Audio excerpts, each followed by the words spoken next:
Hello, everybody. Welcome into a Monday stream. This is the reaction stream. I'm Todd. Welcome to the Todd Reacts reaction stream. There we go. Boy, my mind is just all over the place right now. You're going to have to forgive me on that. It has been an interesting weekend. It has been a very interesting weekend. First off, thank you for joining. Welcome. I'm glad you're here. If you haven't subscribed or followed whatever channel you're watching this on, whether it's Twitch, go ahead and hit the follow button. If you're watching on YouTube, go ahead and hit the subscribe button. Go ahead and do so. I appreciate it. Interesting weekend, to say the least.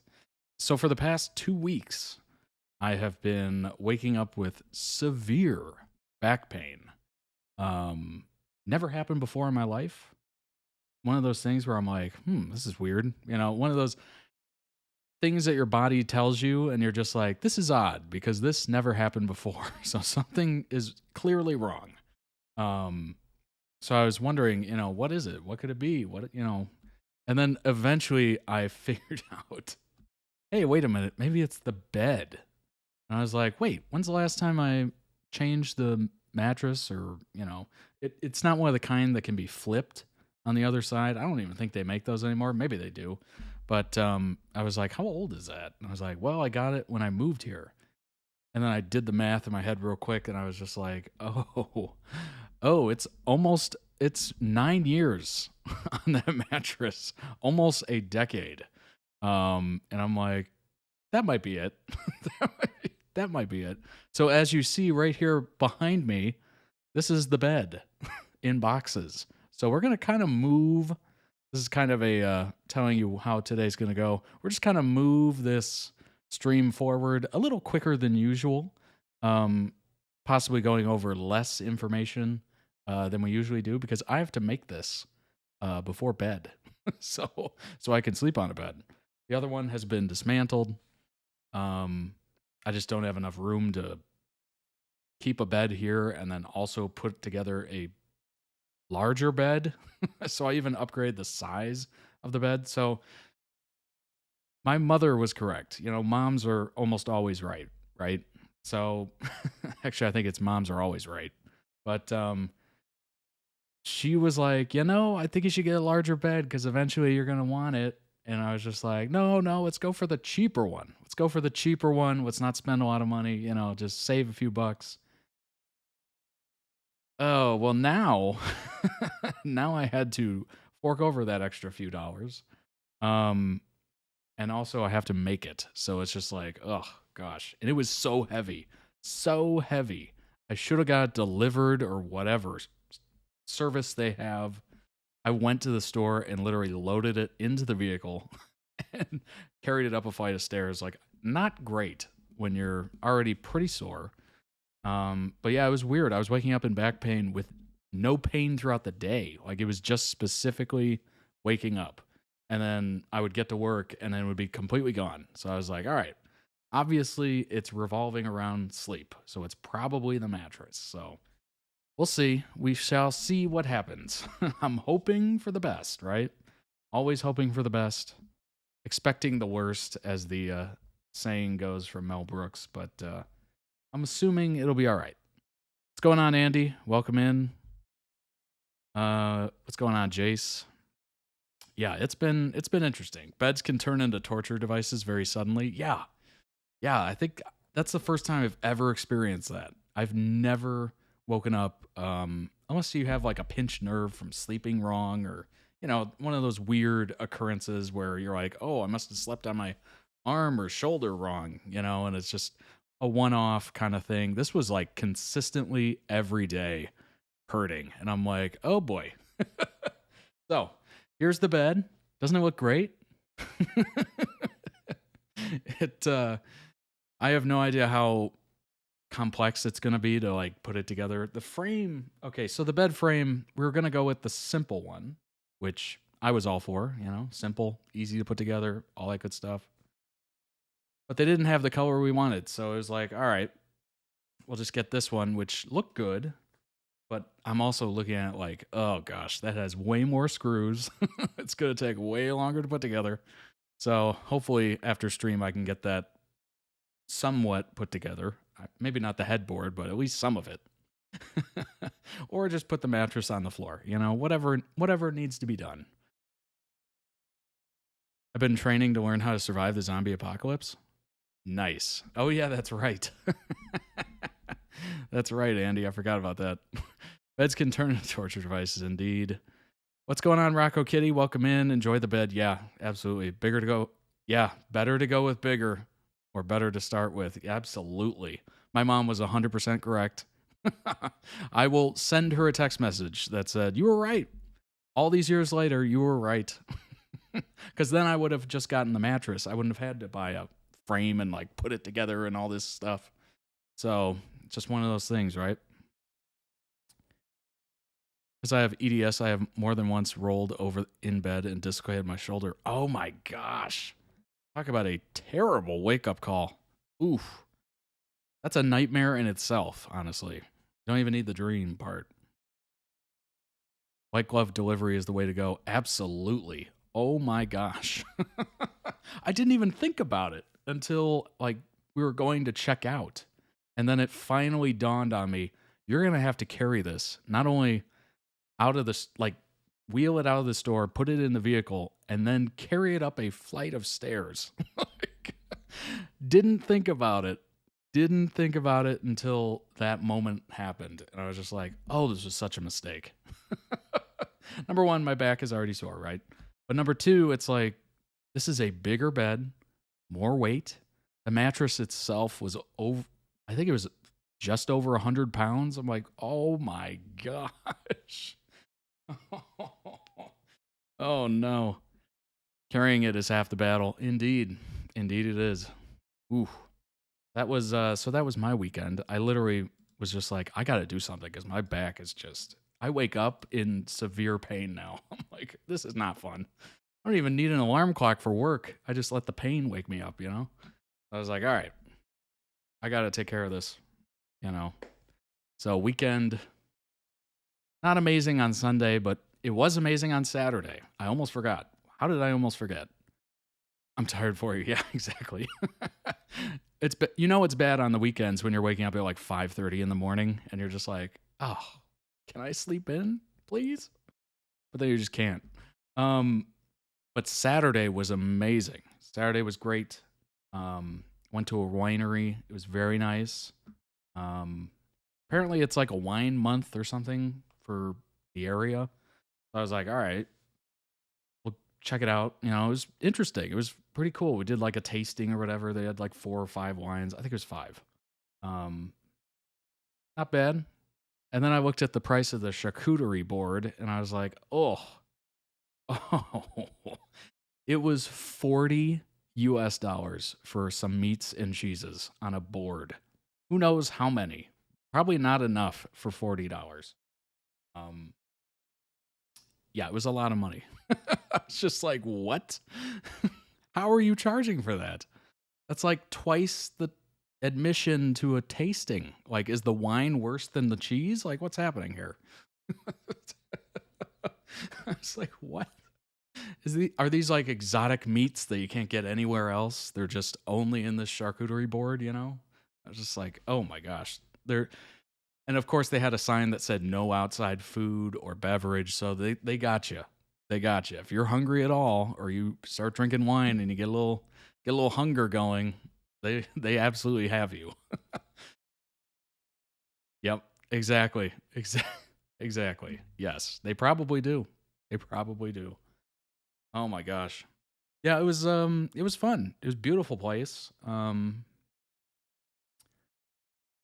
You know, it was cool because they had some of the vines like at the entrance, so you were like driving around them, which was kind of neat. The buildings were beautiful. Obviously, if you have a winery, you have a ton of money. So the buildings were all gorgeous. Not surprising. And they had a couple food trucks, which were somewhat more reasonably priced, but still kind of exuberant.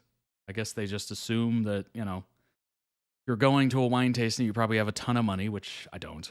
But what's interesting is the person doing the wine tasting with us, or guiding us through, I guess you could call them guides. I don't know what you call them, but the wine purveyors.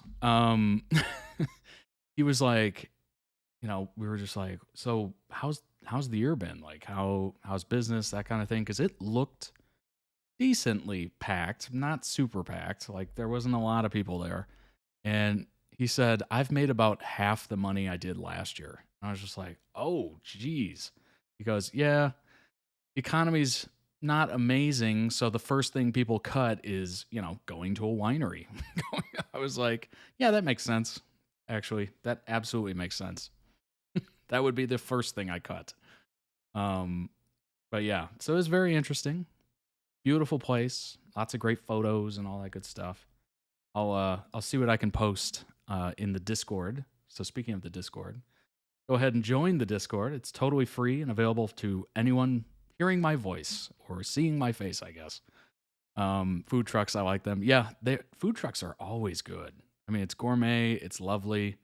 But I've noticed the prices on food trucks just go up, up, up. And you're just like, what is going on here? Like, originally, I thought food trucks were meant to be like great, small mom and pop kind of shops that were cheap and like good, because they couldn't afford a restaurant or anything like that, and they just wanted a little startup, a little food startup or whatever. But yeah, it just seems like the prices just blew up, and I'm just like, oh my gosh, they're not even worth it anymore. But anyway, 150 members of the Discord. Oh my gosh. Hey, look at that. 150. Not bad, folks. That's a lot of people. Welcome, each and every one of you. I appreciate it. I hope you've enjoyed the community that we're trying to build here. Slowly but surely, we're building a community. What's going on, Megan? Order of the lineup today is we're going to start. We got 5 videos, per usual. We're going to start with Fireworks of the Heart. We're going to go to MakoHaru. Then we're going to go to a Heartstopper video, and then Stray Kids, and then JoongDunk. We're going to end on JoongDunk. So there's the order. Should be amazing. I hope you have a nice beverage lined up. Maybe you're sitting somewhere nice, looking out a window at a vista. Who knows?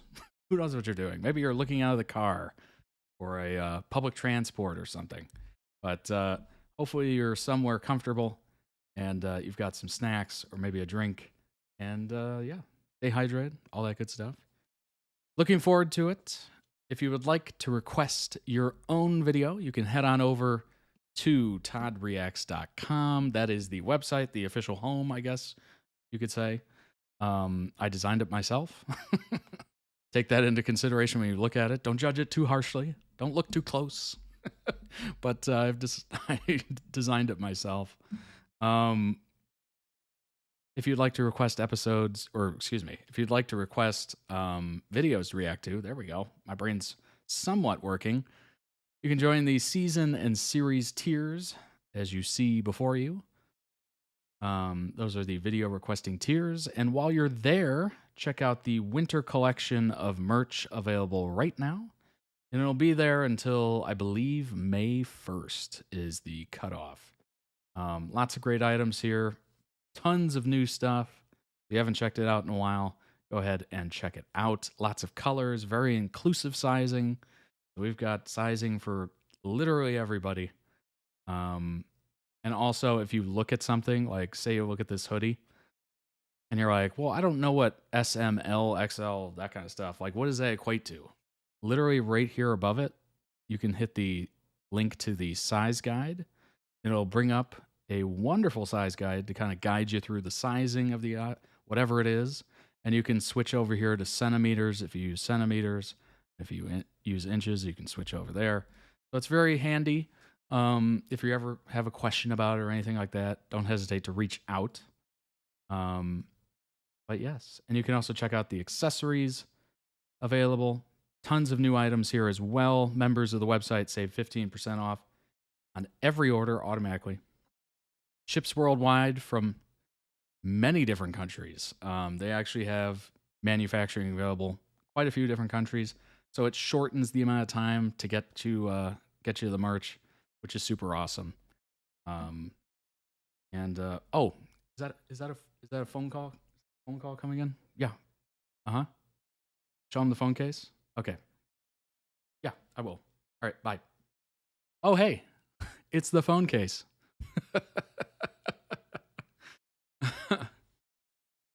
Just got it. So I figured I'd show it. Hey. I went for it. I went for it. A little skit there.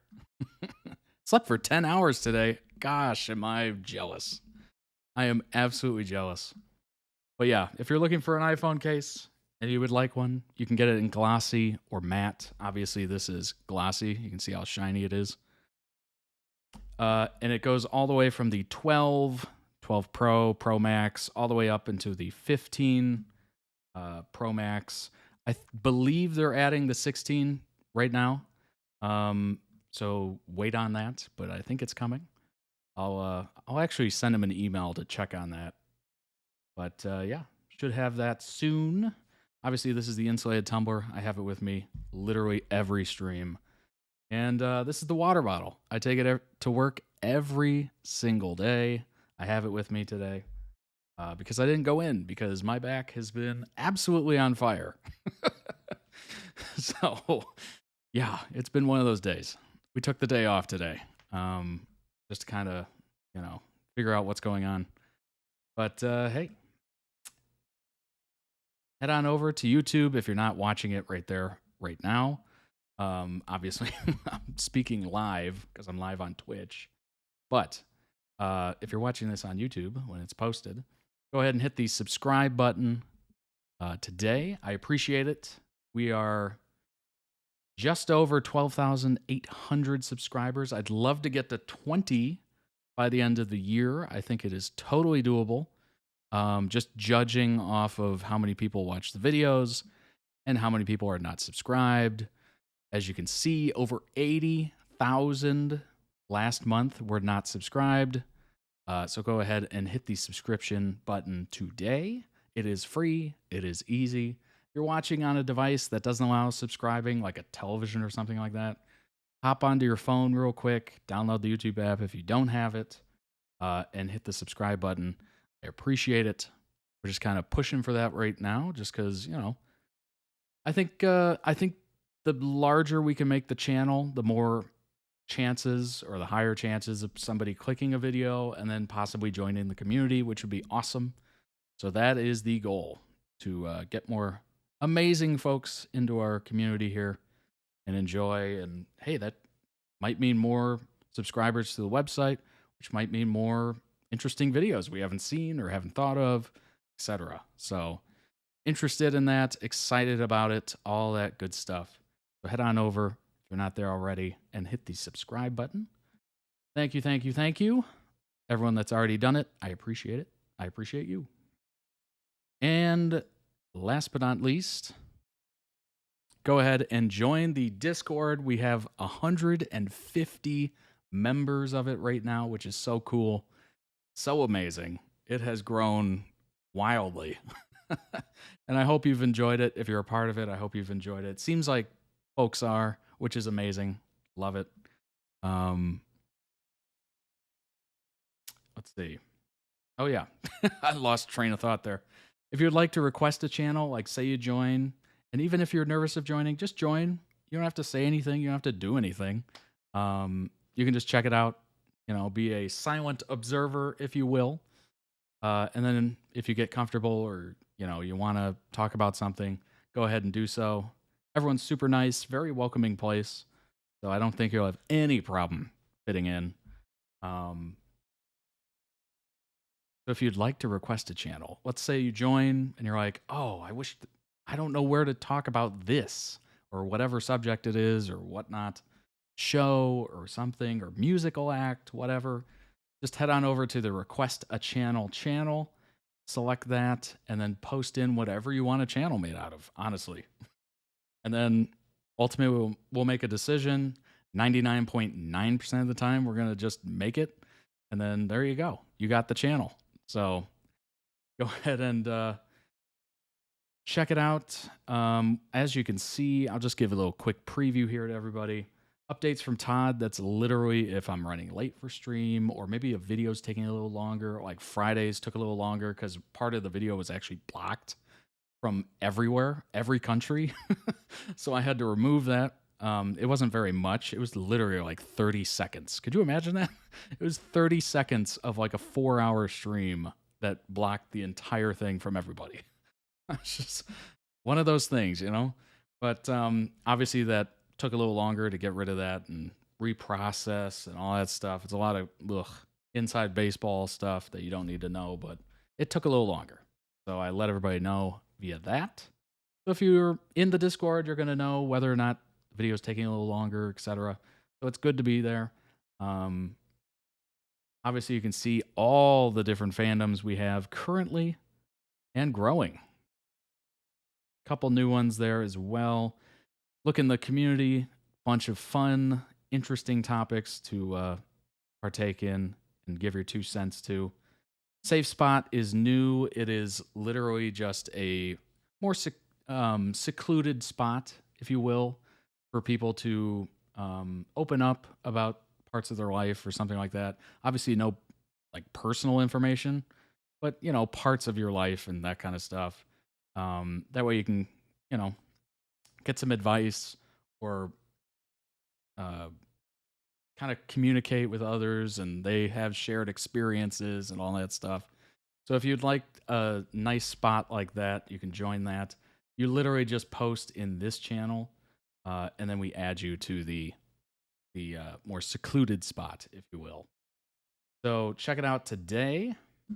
Lots of amazing things. That's brand new, so clearly we're open to ideas. If you have any ideas for the Discord, certainly shout them out. Have no problem with that at all. It is not just my space, it's our space.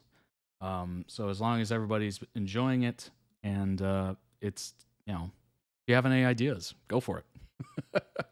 Open up or need comfort, indeed. So if you have any ideas, don't hesitate. I think I actually have a channel for that, don't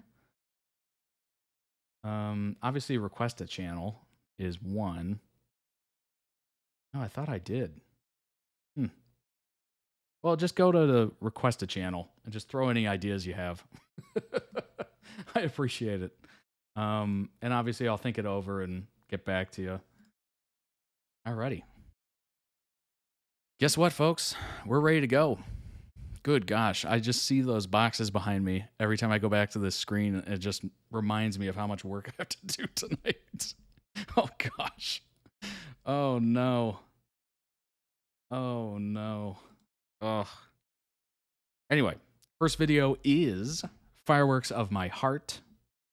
The Wisp Sings, I believe is a song. Done by Winter Aid. Never heard of them, never heard of this. That'll be interesting.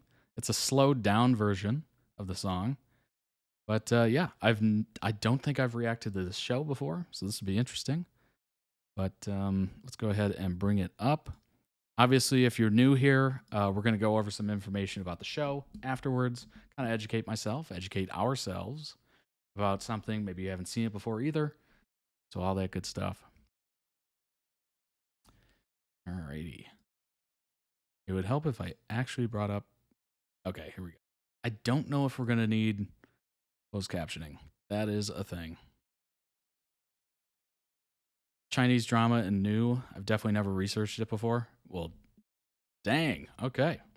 You can always sleep on the boxes. They do look comfortable, don't they? I mean, they're nice and flat, at least. You know, not a lot to give, though. You don't want to be a side sleeper on those. Turn on closed captioning.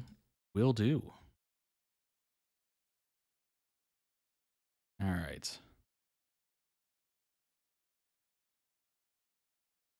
Okay.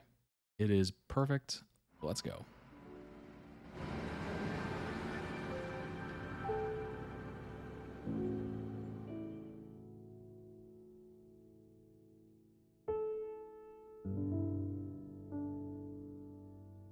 More back pain, absolutely.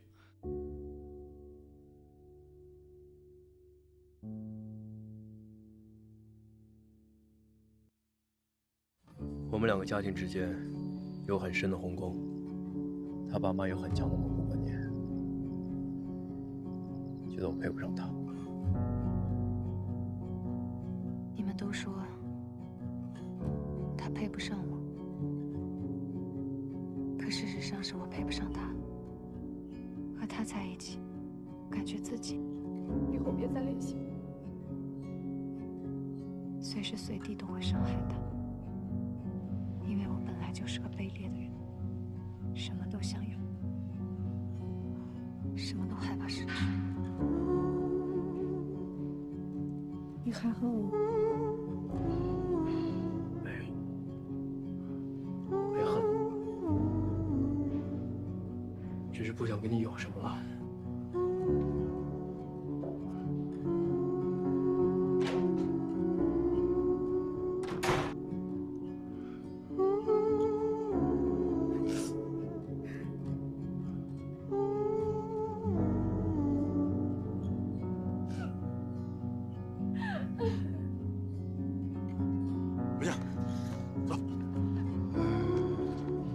配不上我，就是配不上我。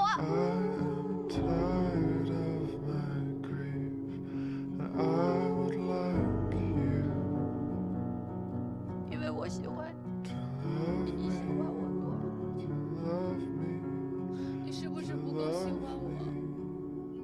Ooh, that's awkward for the new guy. 一点尝试都没有，我没有想过靠近我。 At that point, as soon as she says I like you more than you like me, I would just turn around. 学姐，你说的多自信，觉得过那么多年，我心里还有你。你只会站在原地，等着我来找你，哪怕看到我摔倒了，你也不过来扶我一下。就是要看到你付出了，苏叶，才肯走向你。我很好吧？不然我失去一切了，你还是站在原地。I'm just thinking of the guy that she went on that date with, just standing there, like, just interjecting. So are you guys like, are you on, off? Like, what's the situation here? 我怎么办？ 我走吧。 Oh, that was her family friend. Okay. Good grief. I thought that was a date. Oh, they were on a date. All right. I was right. They were on a date. 不讨人喜欢。 Oh, they weren't. Oh my gosh, that typo. Oh my gosh. I'm getting whiplash. 他拒绝了。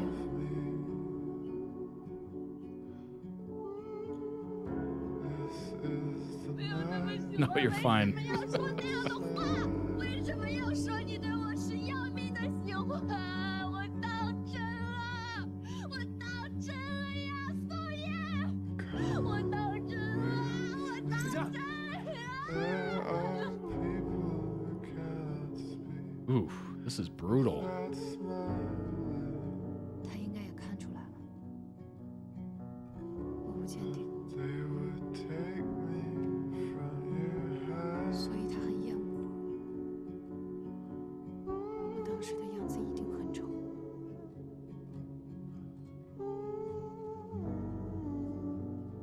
没有勇气， Whoa. 也没胆，妈，听你的话。 我什么都不敢面对， Right. 只会逃避。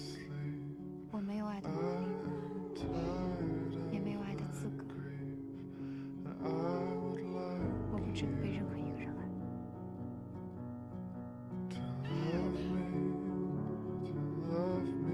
Whoa, whoa, whoa, whoa, whoa. We all have the right to love. Whether or not it happens is chance and luck, basically. We all have the right to love. 告诉你，不会再吵了。 Oh, it was a class kind of thing. Got it. 不会了。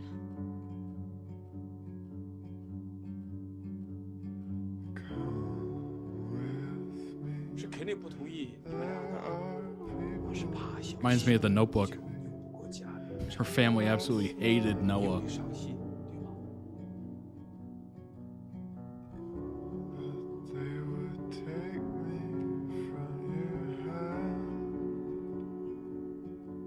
我也不知道该怎么去面对。 Or Titanic, I guess. In a way.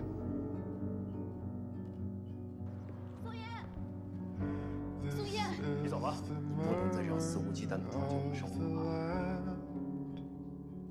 Notebook's pretty good. Honestly. It's a good love story. 再不见，我决定吧。 Although the ending is soul crushing, so you might want to prepare for that. 你才觉得自己是活着的。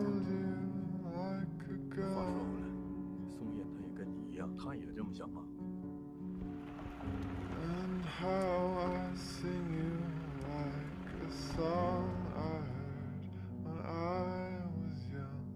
有伤员吗？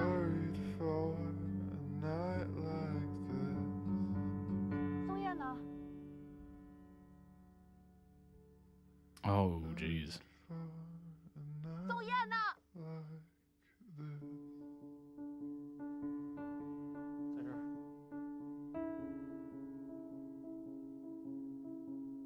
宋烨，宋烨，你让我下去。下面非常复杂，特别的不安全。他需要我，让我 Oh, 下去。 whoa. 我不能拿你的 This just got a little 我 dark. 的命，让我下去。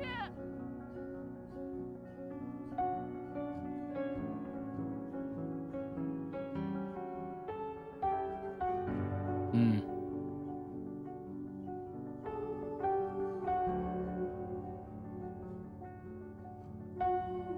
给大家自我介绍一下。 大家好，我叫梦倩。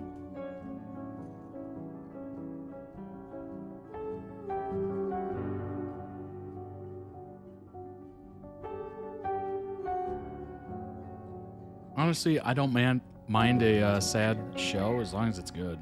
我曾经幻想过，如果有一天我再见面了，我堂堂正正的站在他的面前。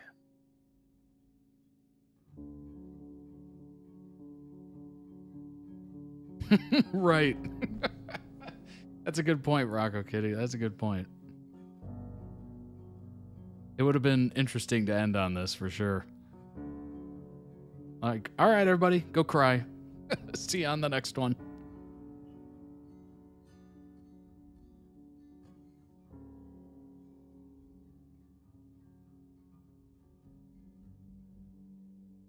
Oh, that's adorable. Dang. Link down below in the YouTube description for the original edit. Go throw it some love. I thought that was beautifully done. The song was perfect. It was nice and slow, sensitive, and just matched it so well. That looked good. That looked really good. You know, I don't have any issues with a sad show or sad topics or anything like that, as long as the show is good and it's not being sad just so it tugs at your heartstrings for no other reason and the payoff is terrible. As long as the story is good, I have no problem with a sad one every now and then. Maybe not all the time, but definitely all right with, you know, a sad show or sad ending or sad movie every once in a while. Just kind of flex that emotion, if you will. Because sometimes, you know, you don't experience sadness for a while. It's good to feel it. It's good to feel everything, honestly.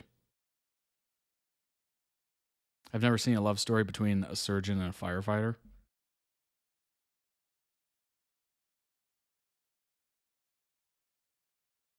I don't think I can think of anything, honestly, off the top of my head.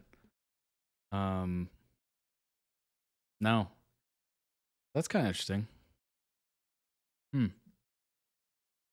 pull up some information, learn a little bit more about the show. Fireworks of My Heart. I like the title of it. Got an 8.2 out of just about 12,000 users on MDL, which is just basically a staple of this channel at this point. 8.2 is very good. Honestly, that might be one of the higher ones that you can get on here. Just from the fact that I think there's just people on this website that just love to hate whatever show it is. So I think 8 is pretty much more of a 9 on a lot of different platforms. So it's a solid 8. Not bad. 40 episodes, so it's a decent watch. And they're 45 minutes long, obviously with 15 minutes of commercials probably. Yeah, 45 minute episodes. So it's decent. It's got some length to it. You probably get pretty deep into the characters, which is nice. Growing up, Song and Shyy were the best of friends, but as they grew older, their families began to see their friendship in an unfavorable light. So they were okay with it as long as they weren't together. I gotcha. They were okay with them kind of, being buddy-buddy. But as soon as it got anything closer to like, okay, wait a minute, this might turn into something else, it grew unfavorable. Unwilling to allow their relationship to go any farther, Song and Shyy were forced apart by their families, never to see each other again.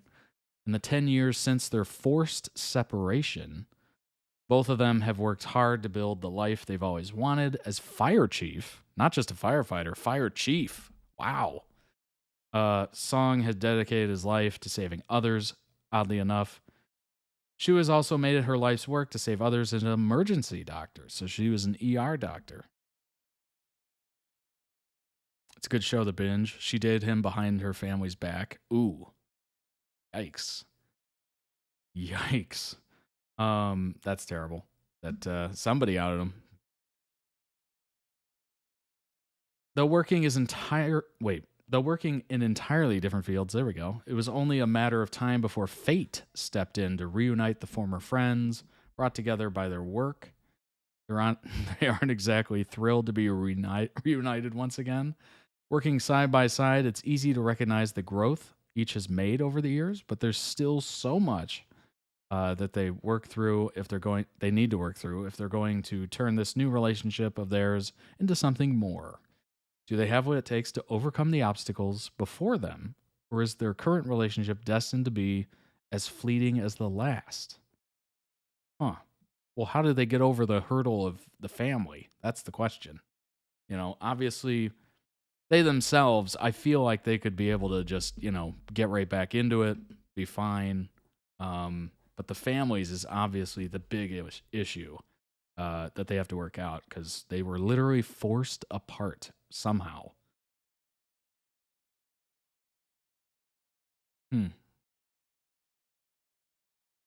Oh gosh, we might as well dive into the reviews a little bit. Really shocked to see low-scoring reviews. It has everything you want. It has bromance, romance, and action. The acting is great. Both support actors and lead actors are nailing their parts. The pace of the drama is realistic. It's a modern drama. As a result, nothing magically happens. It takes time for their emotions to be developed and mature. Yeah, the 40 episodes definitely lends well to that. My advice is to take your time watching the drama, experience the lead-ups and downs with them, and you will have a magical time riding their emotional waves. This is a masterpiece. Wow. Interesting. She chose him over her family. That's not surprising. Love torn apart. It kind of explains it. Some of the cons. Let's see this. It has 40 episodes, so drama is heading our way. What? I guess it just means there's a lot of ups and downs. Seen it once, you have seen it twice. Similar stories have been done several times. Yeah, of course. That's not surprising, actually. I'm looking for some, bad reviews. It's always good to throw in one bad one just to kind of see what that is saying. Just because of my yang. This is the second time this year that I feel just so darn tired after watching this drama. If not for my yang, I already dropped this after a few episodes in. The the 5-star score really just graced because of my Yang Yang. So not yours. You thought Yang Yang was yours. It's not. Okay? There, Yang Yang. Get it right.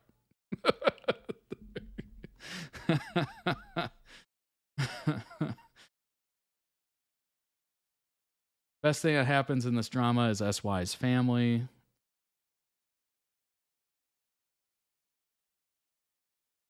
Overall disappointed.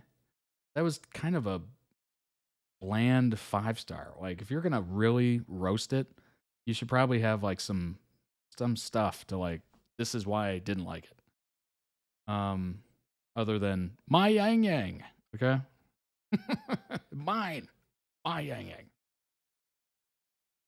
Nothing against the actors, but you can only do so much with a boring script.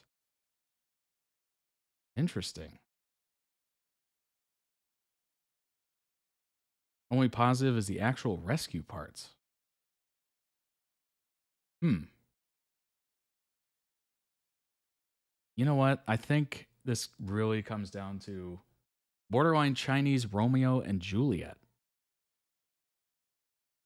Yeah, I could kind of see that comparison a little bit. A little bit. Keyword there. Yang Yang never disappoints me, so I may be biased. You gotta take that into effect. I'm assuming there's a lot of folks out there that can't quite enjoy anything that takes longer than maybe a movie length, or it's got to get into it immediately, and it's got to be interesting every episode. Like, I'm okay with shows having filler episodes, or just advancing the story episodes, or advancing the story towards a conclusion episode. Like, I don't mind those. You know, I got really into Mad Men. A lot of people who watched Mad Men or gave it a shot was just like, this show's boring.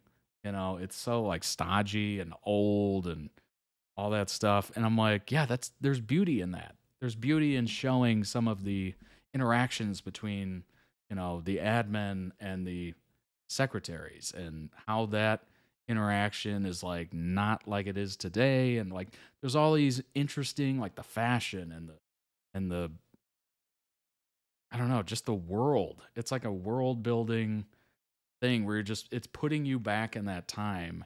And for those of us who weren't born in that time, it's giving us kind of a lens into that time and kind of the interactions and all that stuff. And it's slow moving, but it's all working towards something. Like, I like that. I don't mind that at all. I know a lot of people would find it boring and just, that episode did nothing. Like, all we did was get a couple, you know, dialogues, important pieces of dialogue every once in a while. But other than that, nothing was really there. Like, I'm assuming that's where that's coming from. Like, by calling it boring.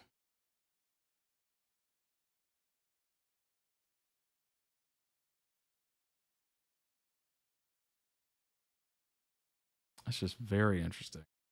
Obviously, a lot of Yang Yang love here. Very, very often I'm seeing that. A lot of people didn't like the female lead because of her choices, but they failed to realize that she was in high school when they dated. And being so young, she couldn't exactly choose him over her family. Absolutely. But she eventually goes against her family. Yeah, she's established. She's got her own money. She lives on her own. Then it's a lot easier to do that. The episodes where the firefighters working to save lives are so interesting and also pull at the heartstrings a bit. Yeah. So a good actress, but didn't like her in the show. Yeah, probably. It'll be interesting to see where all these that are hating on the girl is from. It's a very cultural thing. China still does the arranged marriages. Interesting. Will fireworks of my heart ignite your C-drama era?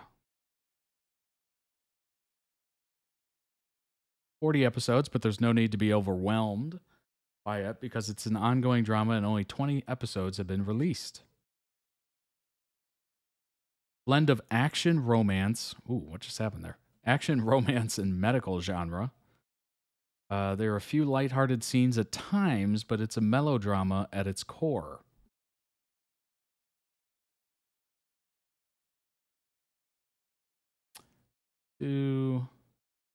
Story takes place 10 years after the pair separated.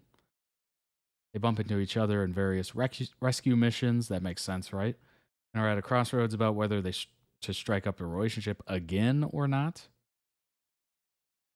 So the good, aside from the engaging story, isn't that funny how it's all in the eye of the beholder? That one person called it boring. This person calls it engaging. Gosh. The acting skills of Yang Yang shown in this drama. You could see the fiery passion in his eyes whenever he tries to put up a wall between himself and Shyy. You could also feel it in his words and actions as he strives to make his team at the fire station the best it can be. Thrilling chemistry. Can't help but root for them. The not so good. There's a tendency to have several filler episodes and moments that feel frustrating because of the pacing. I don't mind filler episodes. I don't mind it. If I'm into the show, I'm into it, no matter what. As long as the filler episode, does something towards the plot or whatever, or maybe you see more of somebody, more of their background. Maybe you see, a friend of theirs you hadn't seen before. You get to see their interaction. I don't mind it. I think it's fine. Life has filler moments, right? Engagingly boring. Life has filler moments. There are so many days of our lives. There are so many days of our lives that is just meaningless crap, right? Nothing really happens. Maybe we go to work and we come back and that's about it. We go to bed, do it all again the next day. There's a lot of days of our lives that have nothing to do with the overall arch of things. So you could say our lives have a lot of filler episodes. So I don't have an issue with it. As long as it's still engaging and interesting and there's moments in the filler episodes that lend itself to the story or character building or whatever. I was engaged every episode like I was staying up late at night just to keep watching. There you go. I actually like that it's about 40 episodes. Some dramas are too short. Yeah, I honestly agree with that. Obviously, I do think there's room for tight-knit, like 20 episodes or 15 episodes or even 8-episode miniseries. Like, if it's well done, like what comes to mind instantly is Band of Brothers. That's literally just 8 episodes. But they're so well done that you don't care that it's only 8 episodes. If anything, you finish the 8, you're like, oh, I wish there was more, but they told the whole story. So you're like, all right, I guess I'm done here. The main couple also has issues that they still need to work out between themselves and that you wish were addressed since 20 episodes have passed already. But if you're someone who's patient when it comes to watching dramas and would stay seated till the story's completed, that rhymed, then you should slot this series into your watch list. Since the drama's not over, there's hope for the relationship to be rekindled. There you go. You got to have patience. If you're into any sort of drama, you got to have patience. It's not Guardians of the Galaxies where you get like a few lines of dialogue and then explosion. All those early, oh gosh, was that J.J. Abrams? No, it was Michael Bay. All those early Michael Bay Transformers movies with Shia LaBeouf and Megan Fox, where it's just explosion after explosion.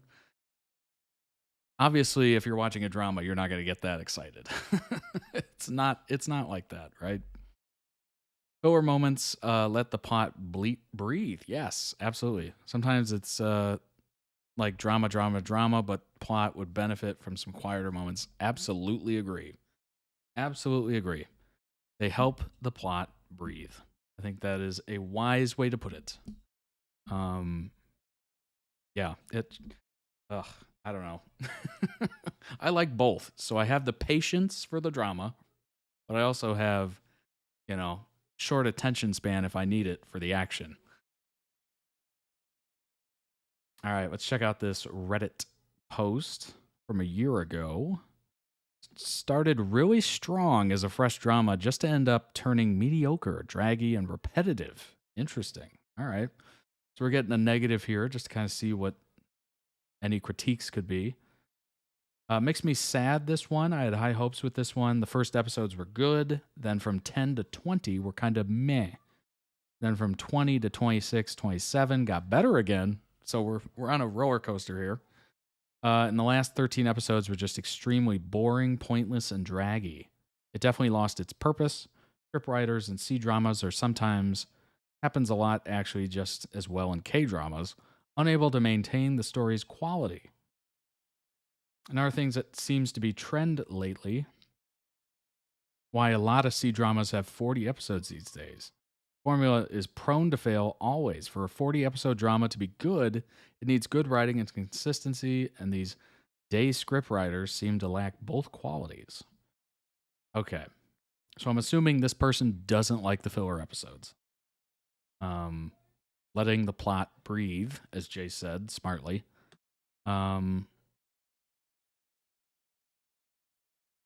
don't know. If it's made with 40 episodes in mind, obviously it's not going to be bad. Like, it's going to have a nice arc to it. But if if it was 12 episodes and then the studio's like, hey, can we get 40 out of you? You're going to be like, I mean, yes, for the money, but okay. And you're just going to have no idea where to take it. Sounds like they're a professional script writer or something of the sort, right? It's like they want the shows to be drama-filled and explosive all the way through without it coming to a conclusion at all. Yeah, exactly. Exactly. It's like, all right, we get it. But if you're looking for drama all the way through, just watch the reality show. There's drama every episode. There's never a filler episode.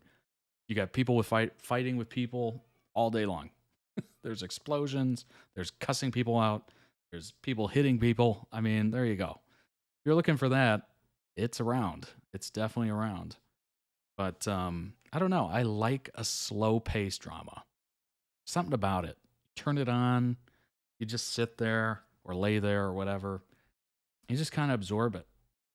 It's kind of a nice little, I wouldn't say meditative, but it's a nice little way to just kind of settle down, you know?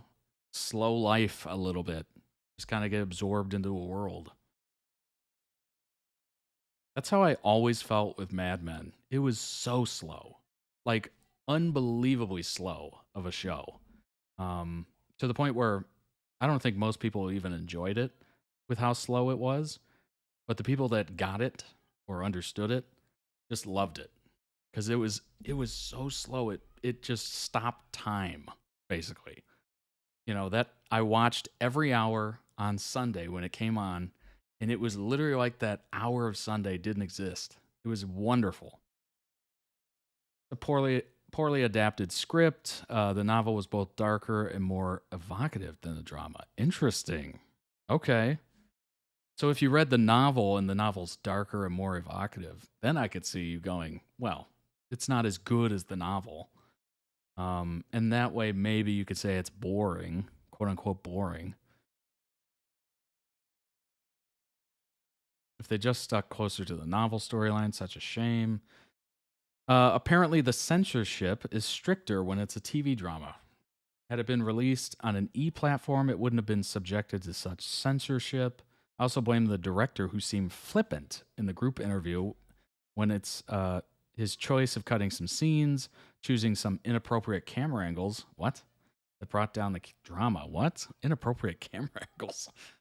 For such a big project, I feel the director and scriptwriter should be more aware of what they could and couldn't do to find ways to show the audience why the characters were how they were. They should have taken YAMG director. He's great when it comes to filming contemporary romances.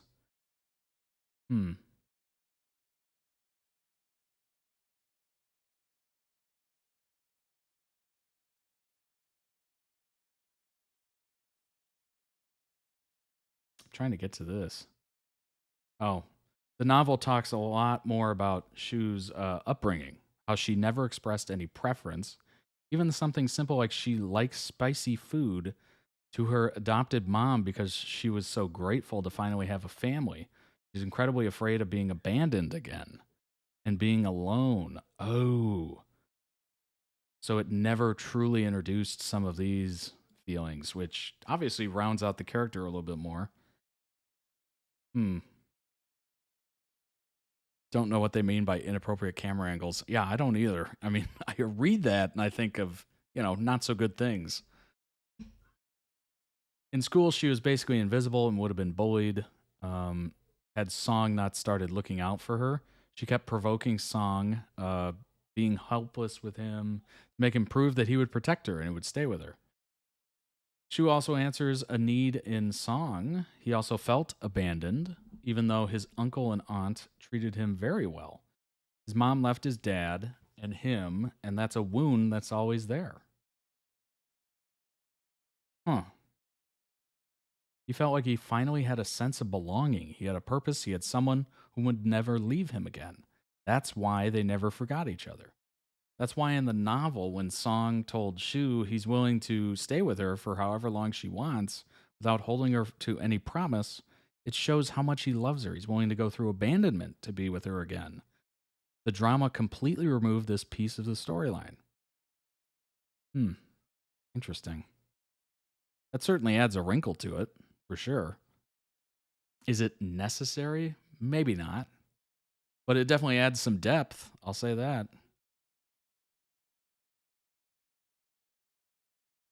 Lastly, the original title of the novel, A City Waiting for You, has references to, quote, cities all through the novel that are by turns sexy and poignant. The title is a reference to a 1930s Chinese novel named Siege, which refers to a French proverb that marriage is a city under siege. Those who are inside want to get out. Those who are outside want to come in. Oh my gosh, that is hilarious. At the end, Shyy says she wants to stay in the city forever with him. And in fact, all she wanted her whole life was for someone to knock on the gate of her city and love her and promise to never leave. I loved the novel. Was pretty disappointed in the adaptation. Modern romance C-dramas never need to be more than 24 or 26 episodes.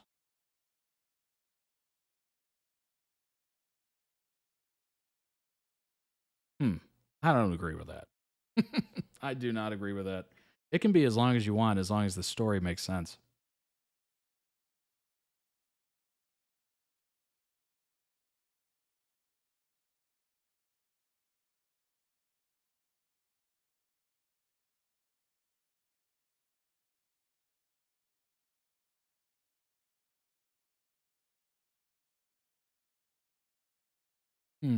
Interesting. The acting. Yang Yang's cringe acting made it a lot worse. Whoa. I'm sure a lot of people would fight with that.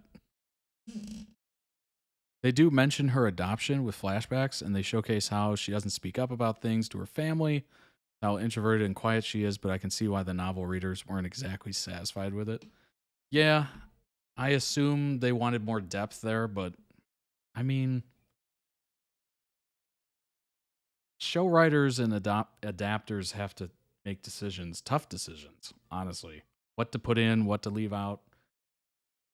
I'm assuming they wanted to go not as dark with it. So maybe they decided to leave some of that out, but they didn't feel right in taking all of it out. So they gave a little flashback here and there. They let the person know that, the viewer know that there's some stuff there that we're not going over. But, you don't have to go over everything perfectly. Obviously, when Peter Jackson was doing The Lord of the Rings, he didn't completely one-for-one adapt the novels. That would be impossible, number one.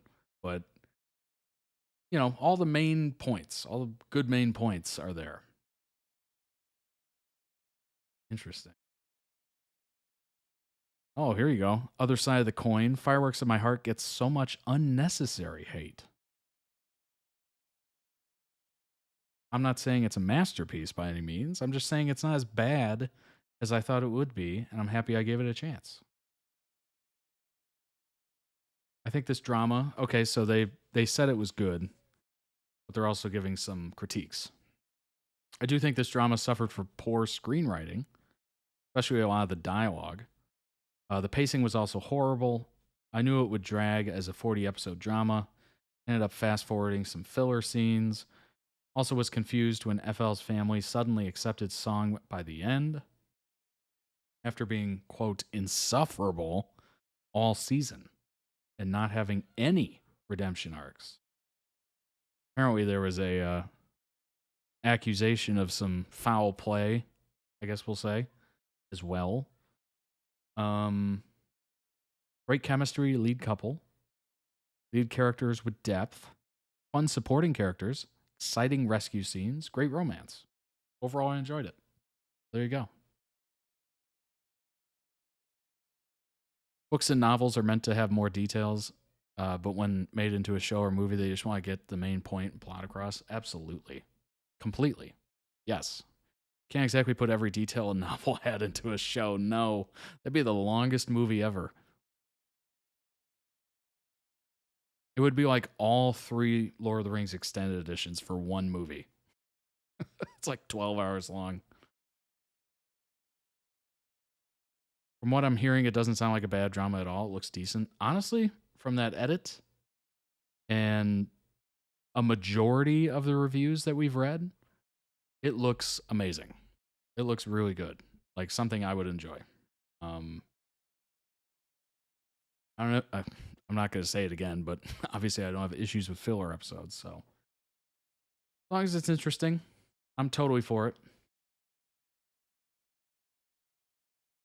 I can never understand why people say they fast forward through filler scenes. How do you know it's going to be a filler scene in advance? That's a good point. That is a great point. That is a wonderful point. How do you know? Is it like the second they get any sort of like, oh, it's a filler scene, they just immediately fast forward to the next scene? Even though in that scene they might have moved on to some important detail.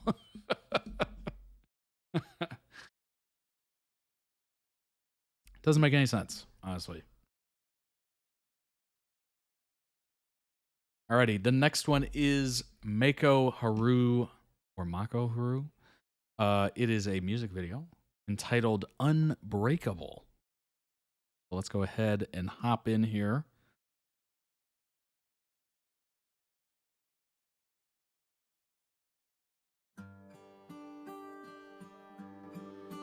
Took my hand, touch my heart. Yes, it is from the anime Free. Thanks for catching me on that. Held me close. You were always there by my side. It's good to know, Rocco Kitty. Thanks for the heads up on that. Night and day, through it all, baby, come what may. Swept away on a wave of emotion. We're caught in the eye of the storm.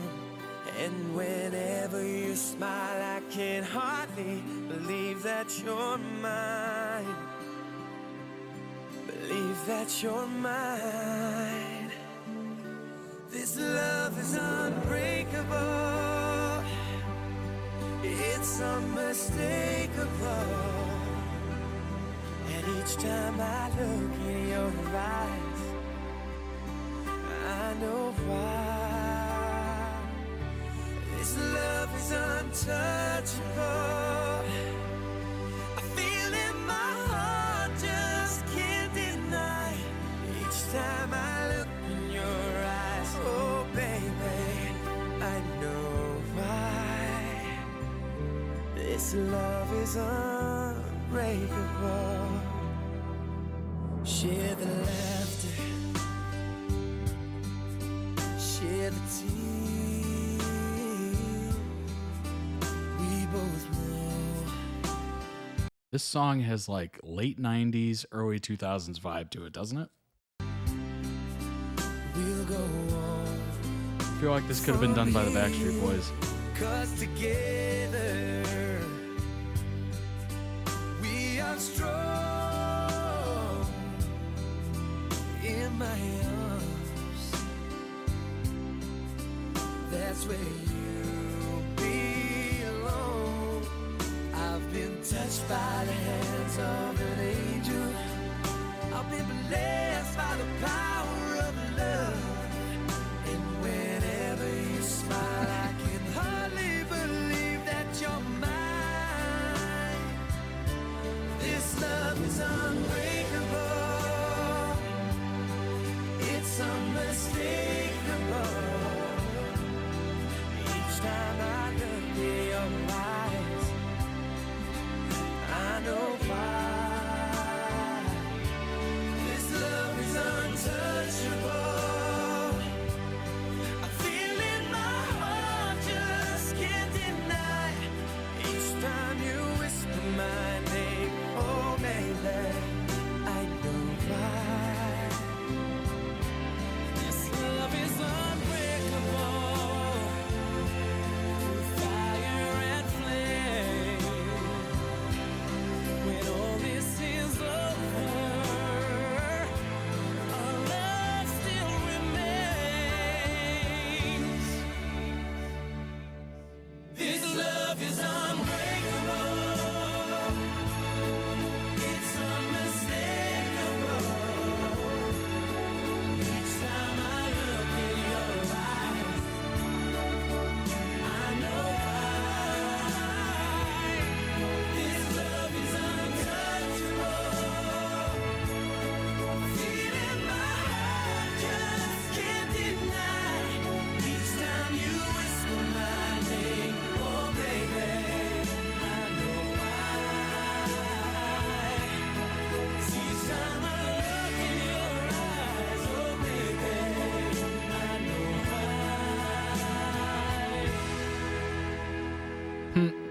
This love is unbreakable.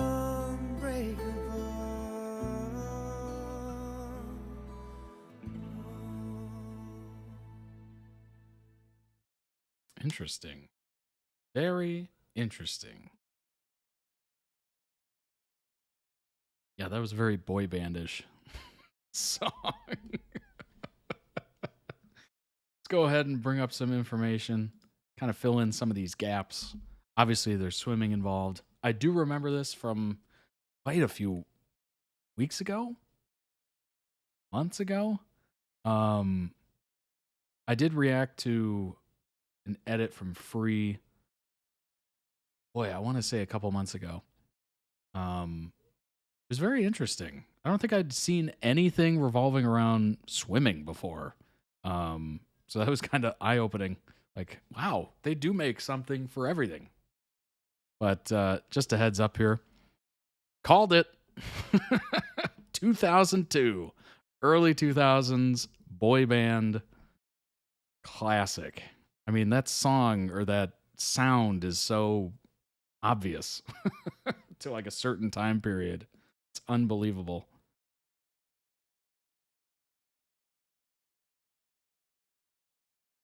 Wow. Yeah, it was good. It was very good, and it fit it very well. Love the song in the video. Indeed.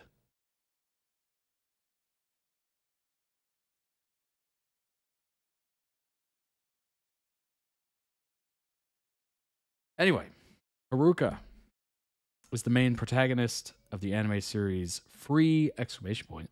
So free! Beginning with Free! And the light novel High Speed.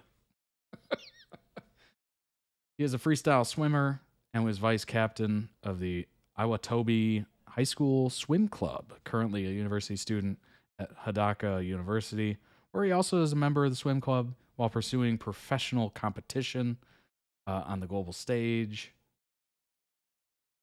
Let's see here. He's a Cancer.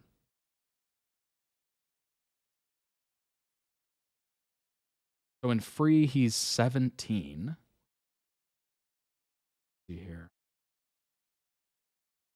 Haruka's been friends with Makoto since early childhood, meeting him on a local playground in Awatobi. As the playing children run to see a passing rabbit, Makoto trips and falls, but is helped up by Haruka, who sees his distress. Since that time, the proximity of their homes, complementary personalities, grows their friendship. One day, Makoto asks Haruka to join the local swimming club, but Haruka refuses, saying it's too much trouble. Boy, that sounds like me. When Makoto replies he will not join either, Haruka asks why. Makoto says there's no point if Haruka isn't with him. Wow, that's nice. Haruka eventually does join, and others begin to see his incredible talent. Wow, we've got stats? That's unbelievable.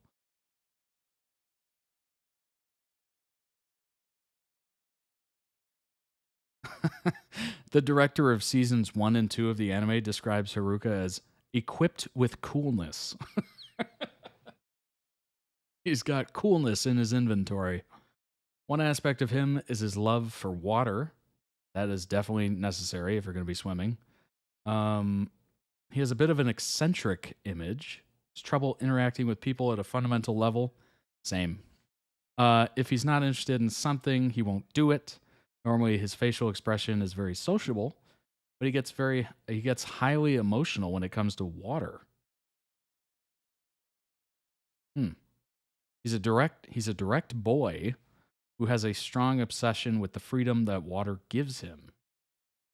She adds that the audience will get to see Haruka gradually change as he matures throughout the series.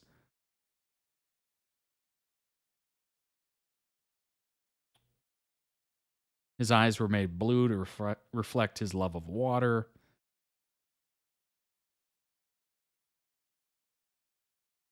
Let's see. Animators named Haruka a water deer because water brings out his emotions, which nothing else can do. Sometimes it's obvious that he loves water by how much his eyes sparkle when he sees it. Those kinds of actions and glances speak as much as words to help bring out that humanity in him. The name Haruka means distant, remote. It also means spring or clear weather, and flower, blossom, or fragrance. Often called Haru-chan by Makoto and Nagisa, the honorific Chan tagged onto names of endearing people in a person's life, such as babies, young children, grandparents, and female teenagers, may also be used towards cute animals, lovers, close friends, or any youthful woman. Haruka is called Chappy Senpai in one episode without explanation. The suffix senpai is an honorific used with those older than oneself, while the suffix, I'm not even going to attempt that. Like all members of the swimming club, Haruka has a typically feminine name. Okay. Haruka shares the same birthday as the real-life U.S. Olympic gold medal swimmer Michael Phelps. That's good company to keep if you're a swimmer. I couldn't help but think of the Olympics. As I was watching the Olympics, think of Michael Phelps, and I wonder how he would do today. Would he still be doing as amazing as he did? Would he, get bronze or something, fall off just a little bit, or would he not even place? That's the question. Like, if he was actually training hard, could he still do it? I'm assuming he could.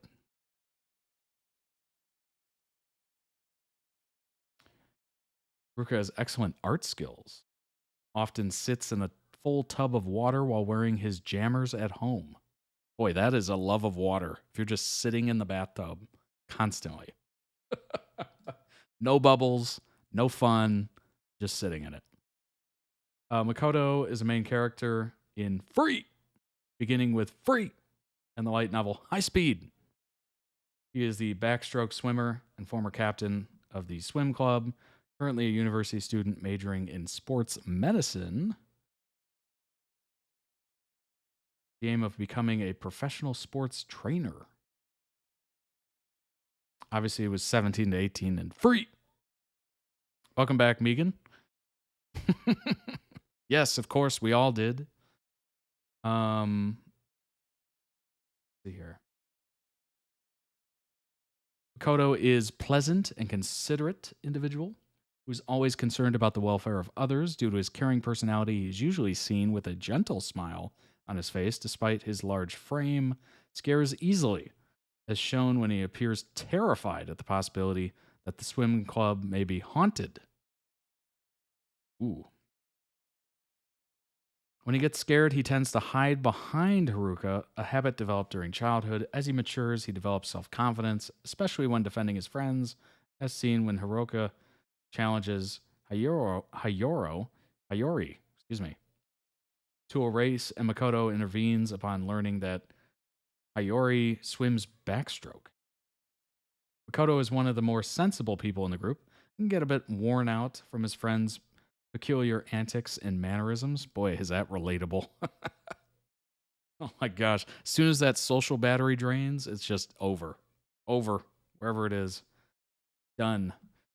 He's usually the one restraining Haruka from randomly stripping at the sight of water or diving into fish tanks. Oh my gosh. I just had the image of Haruka like diving into a water fountain, like one of those fountain decorative things that people throw coins into. What? I just love water. It's like, get out of there. There's like diseases and stuff. Makoto and Haruka have been the best of friends for so long that it seems that they are able to read each other's thoughts. Countless hours together have enabled them to intuit one another's feelings. But Makoto is especially vigilant about Haruka's well-being, especially when other people are involved. In turn, Haruka defends Makoto when the much larger boy expresses irrational fears. Interesting.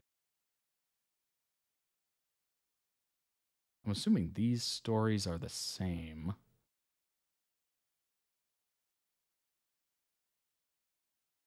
His hobbies include playing with his siblings and playing video games with Haruka. Very relatable. Makoto was voted sexiest anime man of 2013. Well, there you go. There you go. Sexiest anime man of 2013.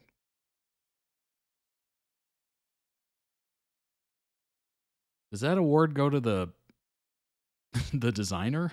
Like, where does that award go? That's a thing? Yeah, apparently it is. And I'm too afraid to click on the link.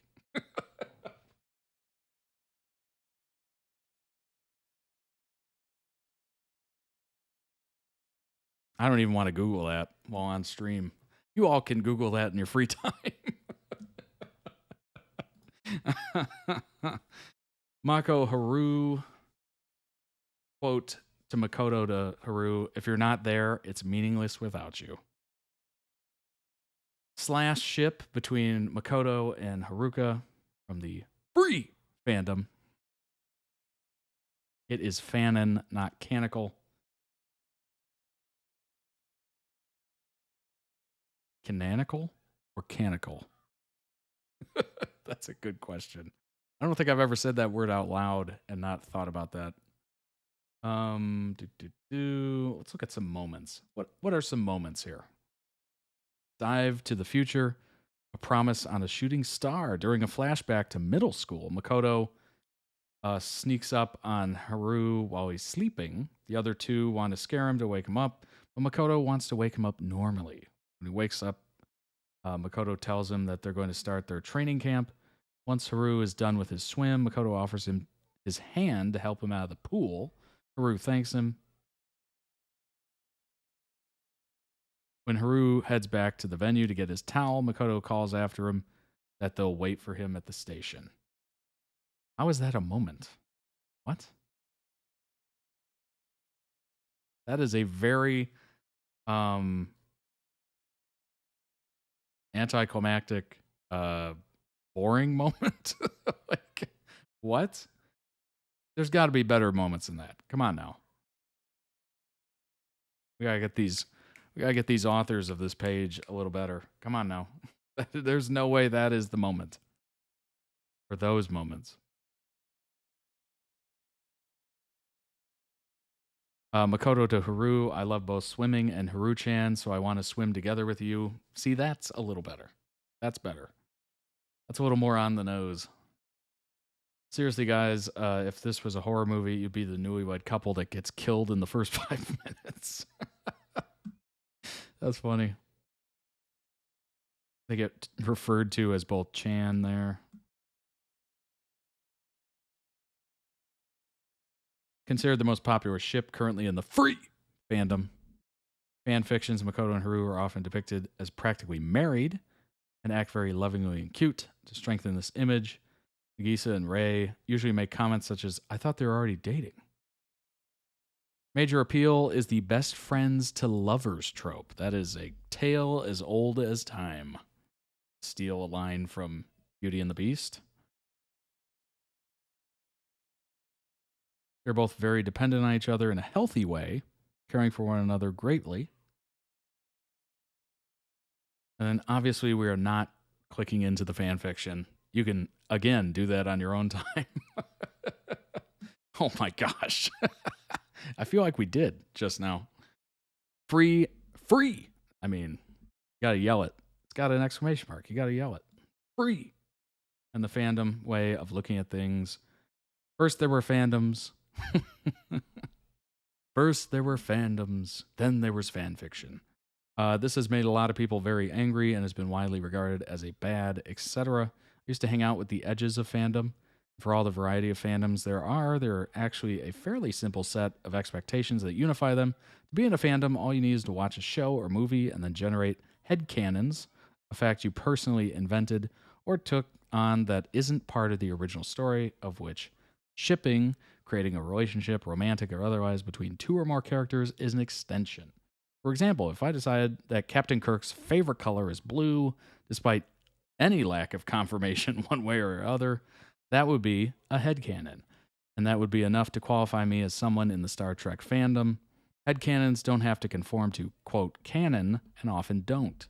The expectation is that you use the original story as a jumping off point for creativity, even if it's something as simple as inventing a fact. So if I said Captain Kirk is terrible at chess, done. Done.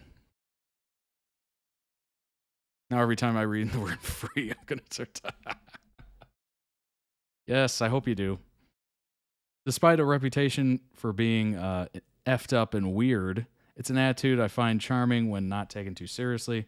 Generally, fan art and fanfic are more interesting, but it is fun to watch people take it a what if. What if these characters were in a relationship? What if these characters worked in a coffee shop? And extrapolate the possibilities, especially since that's just not how I naturally approach consuming art and storytelling. I prefer to take a story for what it is and what it's trying to be, my natural instinct, which I approach with an increasingly clarity, but have always had, is to explain and understand what I'm looking at. I watch a sitcom, I look at how the show's sense of humor works, I watch character study, I analyze the character's behavior and psychology, I mold myself to the story rather than molding the story to me. Then along came Free! A slice of life anime from the studio Kyoto Animation. Kyoto's claims to fame before Free were the melancholy of Haruhi Suzumiya? Suzumiya? Oh my gosh. Ay, ay, ay. A pistache? Pistache? Is that a am I saying that right? What the hell? Welcome to the Star Trek Phantom. Captain Kirk hates the color green. I'm saying. I'm in the fandom. I would know.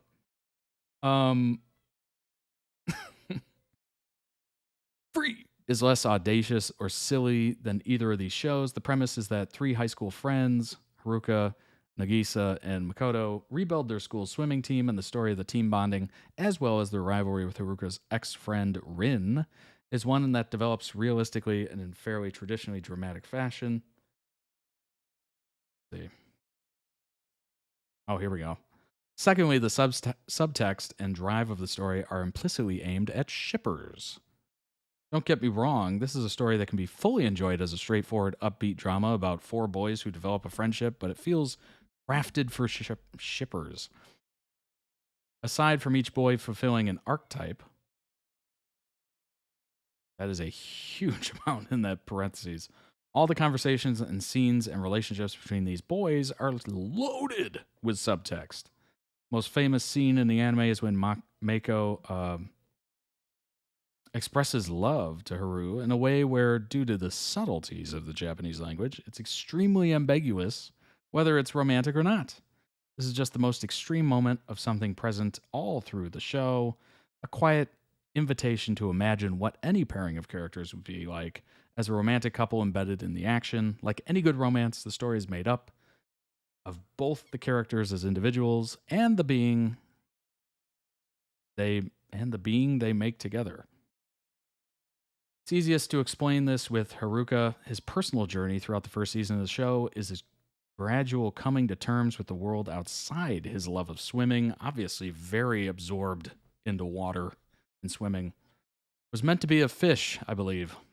A kinder, though in some ways less forgiving spin on the a-hole genius. I don't know. Do we think YouTube censors a-hole? I don't know. We'll see. Forcing Haruka... I don't think it's one of those banned words. Forcing Haruka to see value in things he otherwise has little interest in. Next to this are his 2 childhood friends, Makoto, kind-hearted, sensitive, Rin, brash, explosive. Both pull Haru out of his comfort zone, partially due to their personalities, partially because he sincerely does love them both. Even without a vivid imagination, reimagining the context of lines like, quote, "I'll show you a sight you've never seen before." These relationships are sweet and filled with glances and tenderness and unspoken words. I recommend this story as a cute, low-key drama. Charmingly simple take on the found family concept. I also recommend it as a peek through the eyes of shippers. Even if you wouldn't want to live there, it's a nice place to visit. Interesting. You know what? That article, I guess, was a review of Free. But honestly, to me, it was a great way to describe what shipping is, what fandom is. So it was more of like, I don't know, just an explanation of these things that obviously I've heard a lot of. I've never considered myself part of a fandom. I don't typically get creative when I think of shows or anything like that. Like, I don't interject my own thoughts into it or stories. I just kind of consume. I'm more of a consumer of content. So this was kind of a nice way to discuss just what a lot of people do when they enjoy content and put a nice like explanation of it. It was beautiful. I kind of put it in for that reason because it explains things pretty well. Yeah, absolutely. It was a great explanation of just what obviously shipping was, and also, you know, being part of a fandom. What does it mean? What, you know, Captain James T. Kirk just sucks at chess. There you go. I'm the #1 Star Trek fandom member. I would have had no idea what that meant. Headcanon? I am so lost on terms that was a beautiful like definition and everything. Like, that was beautiful. Well done on that, Jace. Well done. Shout out to Jace, everyone, for collecting a lot of these links, and Luke as well. Go ahead and give him a round of applause, huh? Round of applause, round of applause. If you're watching this later on YouTube, just throw a round of applause emoji in the comments. All right. Let's go ahead and jump into the next video. It is Joe Locke and Kit Connor being a married couple. This is from the show Heartstopper. We've been looking forward to this. It is here. It is now. So let's go ahead and check it out. Hope everyone's having a wonderful end to their Monday or beginning of Tuesday, whichever whichever time it is, or whenever it is, when I finally get this uploaded. It could be 2 days from now. I have no idea. I'm going to try, obviously, for tonight, but as you can see, I'm going to be quite busy. Probably cussing up a storm, you know, all that good stuff. Where's this piece? Where'd it go? Did they include it? Is it lost? Do I have all the pieces? You know, all those classic building furniture tropes. Alrighty. Go ahead and jump in. Oh, what's my favorite curse word? Correct. I mean, why ask a question like that, guys? Yeah. Come on. And in your own time. Actually, you know what? Hold on. I'm going to move it back and change it up. I didn't realize they had closed captioning on the video itself. We will do this to make sure we can actually see it. All right, starting it over. Oh, what's my favorite curse word? Correct.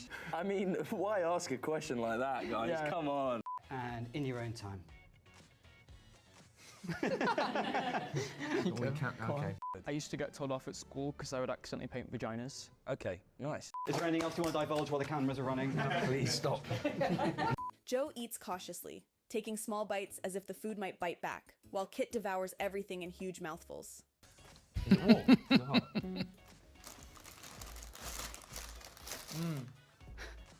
Great. Like the food might bite back. Just didn't seem very believable. Great. Mm. What is something I say all the time? Oh, I'm not doing that. No. That's it. That's the Yeah, answer. you get it. Yeah, that's right. I'm not doing that. The first thing we have to paint is our favorite animal, and we have a time limit. Well done. Thanks, babe. You done with that yellow? Nope. Yeah. Come get it. Come get This it. yellow. Okay? You little. They remind me of. I know what they remind you of. Will you divulge? I don't know if I can. No. It's all right, we'll take out the edit, I promise. Take out the edit, and I'll tell you. There's an. Well, there's a pug. There's a pug who's brilliant, and his name was Doug, which was extra special. I thought So- Doug got fired and replaced.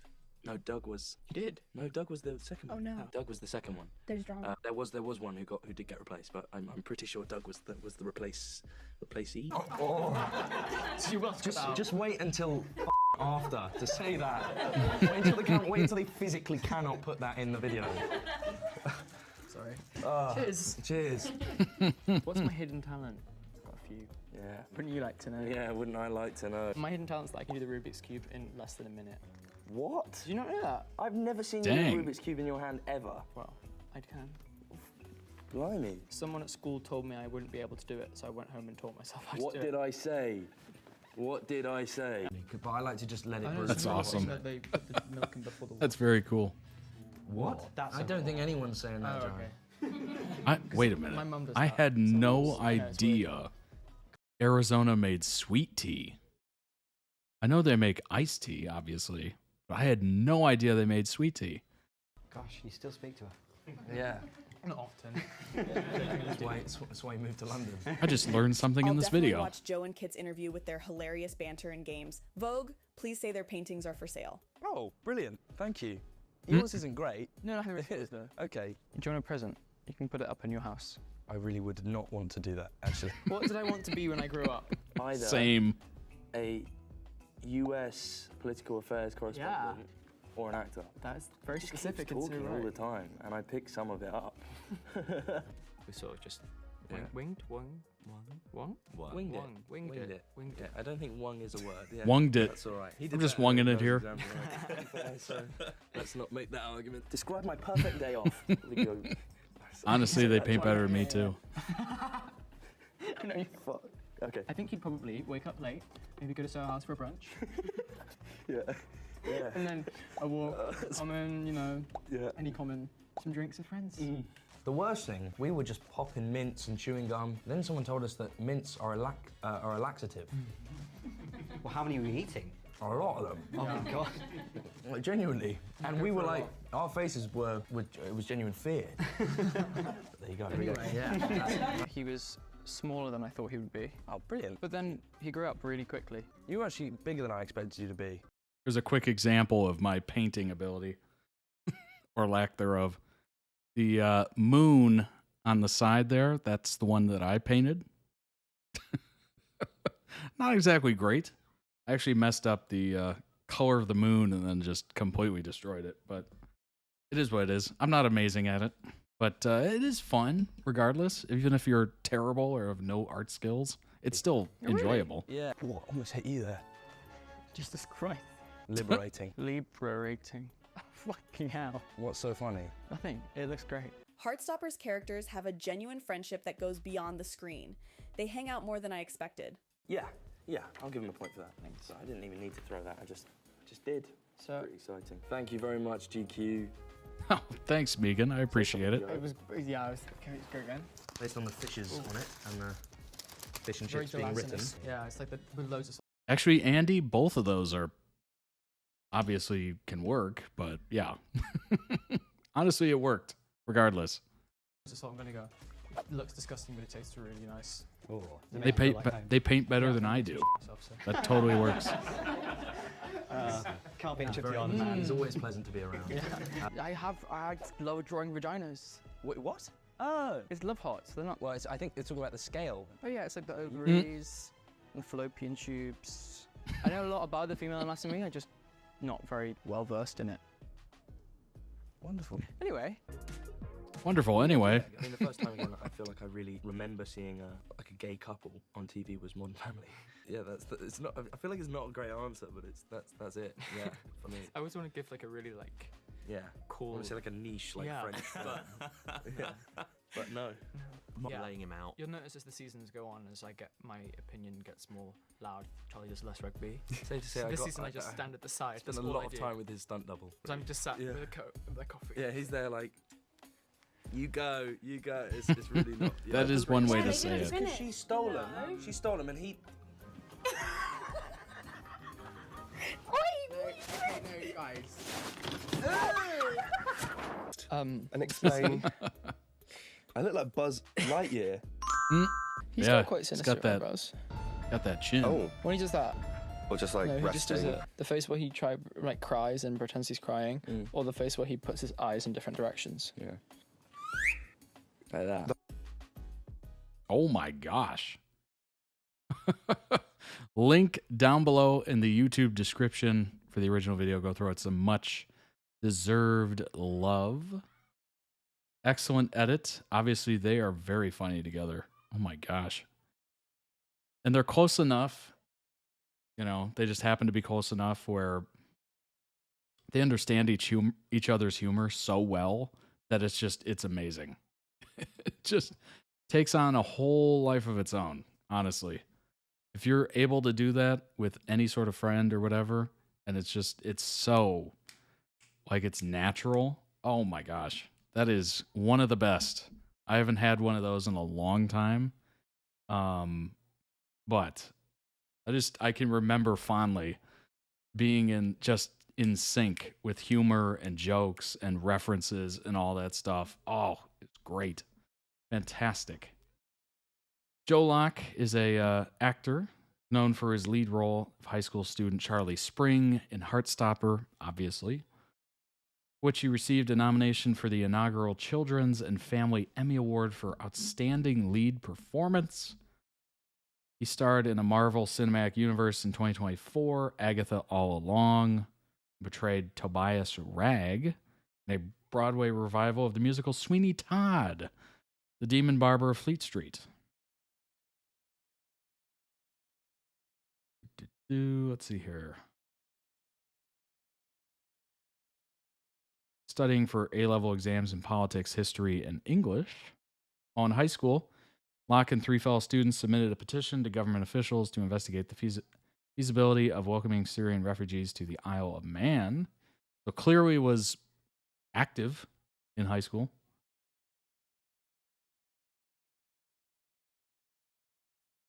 Let's see here.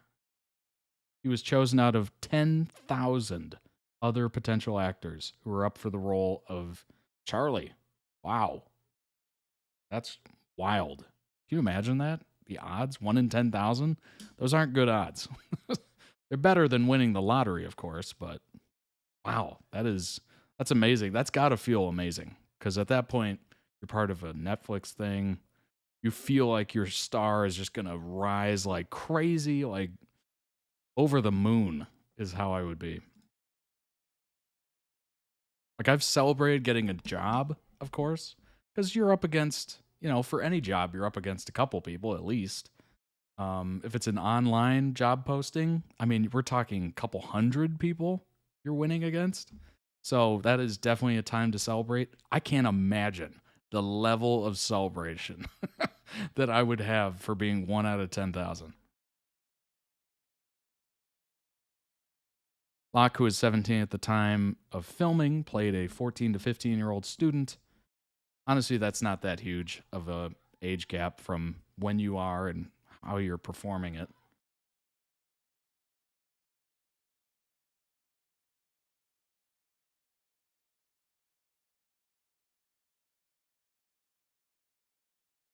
Locke plays a goth character, initially referred to as Teen, who was later revealed to be Billy Kaplan in Agatha All Along.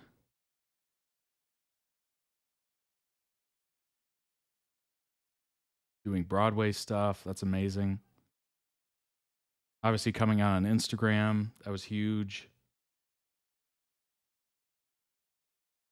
So yeah, that Heartstopper was, I mean, that's going to launch a huge career if he keeps it up.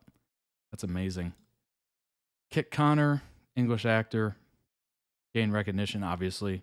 Nick Nelson in Heartstopper. Also won an Emmy Award for his performance. Been in a couple of different movies over the recent years. Starred in a Broadway musical adaptation of Romeo and Juliet in 2024. So both of them went to Broadway. There you go.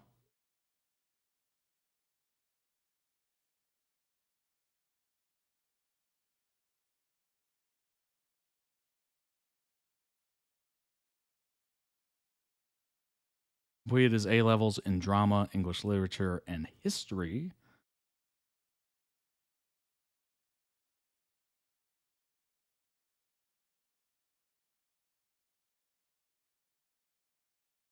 Connor portrayed a teenaged Elton John in the musical film Rocket Man. I do remember hearing about that movie. I never actually saw it, though.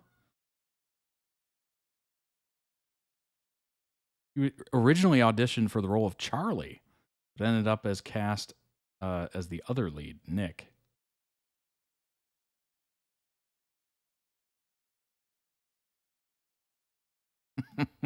I would hold that over his head so much. I'd be like, hey, out of 10,000, including yourself, I got Charlie. I got Charlie.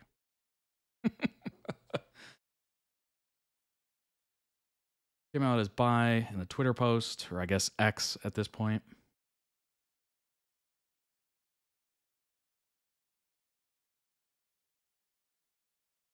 Obviously, he was in a few films before Heartstopper, but was just in Wild Robot. I think that just released, like, recently. Got a few things coming down the pipe here. Obviously, more of an established actor.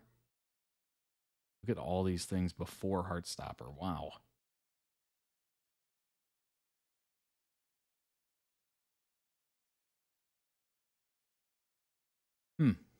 Interesting.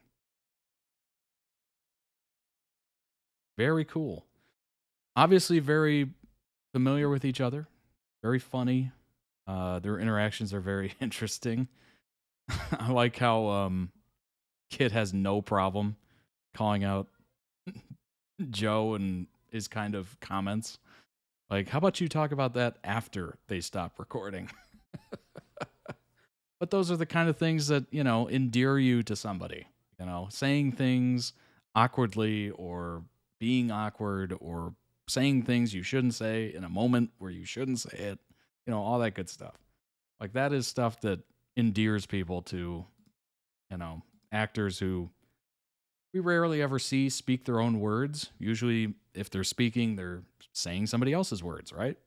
So just getting that kind of personality out, their own personality. The old trope is actors say other people's words because they don't have anything to say themselves, or they're actors because they. What is the other one? It's like they're actors because they don't have a personality of their own or something like that. Obviously, very negative comments to make, but clearly not true. Everyone has their own personality. Everybody has something to say. Even if you're shy, like yours truly, you still have something to say. Just because we're quiet doesn't mean we have, things going on up here that we love to just blurt out. But, shyness kind of takes over and we're just like, you know what? I'll just let it go. That was a good one, but I will let it go. That's why you have this channel. Indeed, that is why I have this channel.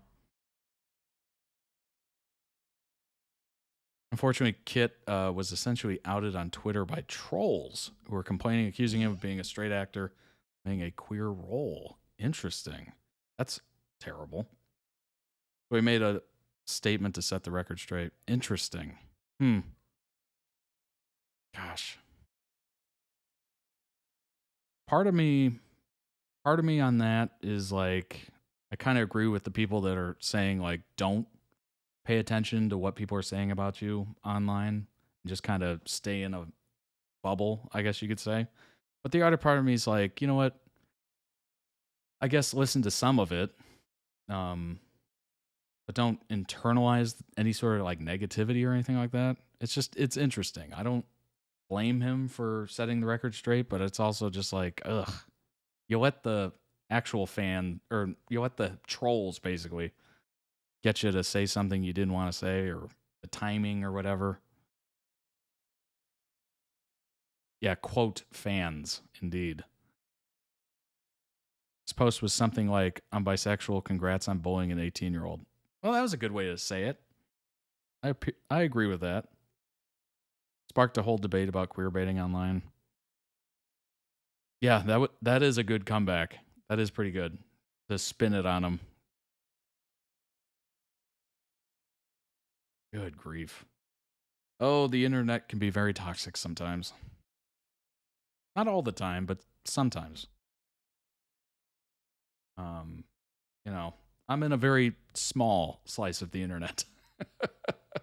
And everyone's been really nice. So it's just kind of, I look at, some of the trolls and what's going on in some other spaces, and it's just like, wow. I wouldn't wish that on anyone, frankly. And you don't even need to be doing anything on the internet to get hate or trolling or whatever. You could literally just be a kid, and then somebody at your school or whatever just creates an anonymous account, starts going after you. Like, it could be literally anybody for anything. It's kind of unfortunate.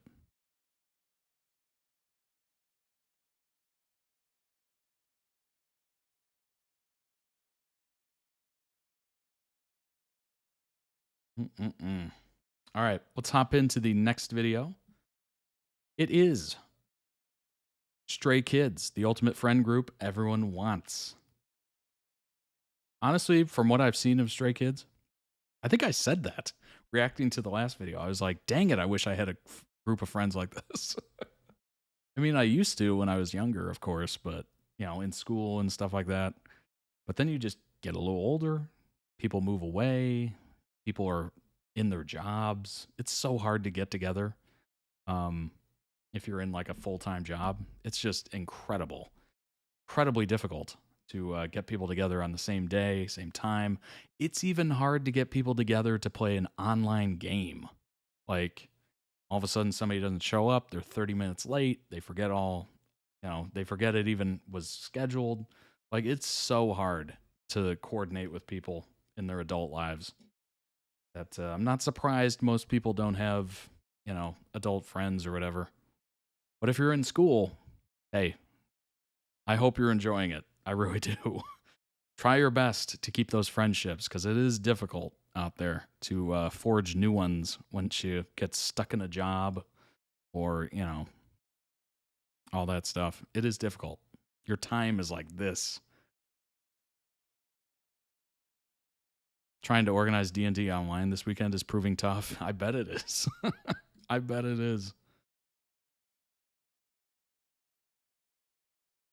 Girls' generation. Oh, girls' generation make you feel the heat. 전 세계가 나를 주목해. Bring the boys out. 리풍도 당당하지. 벌써부터 넌 절대 몰랐어.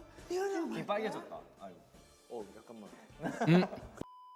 Describe your friendship in 3 words. I love you.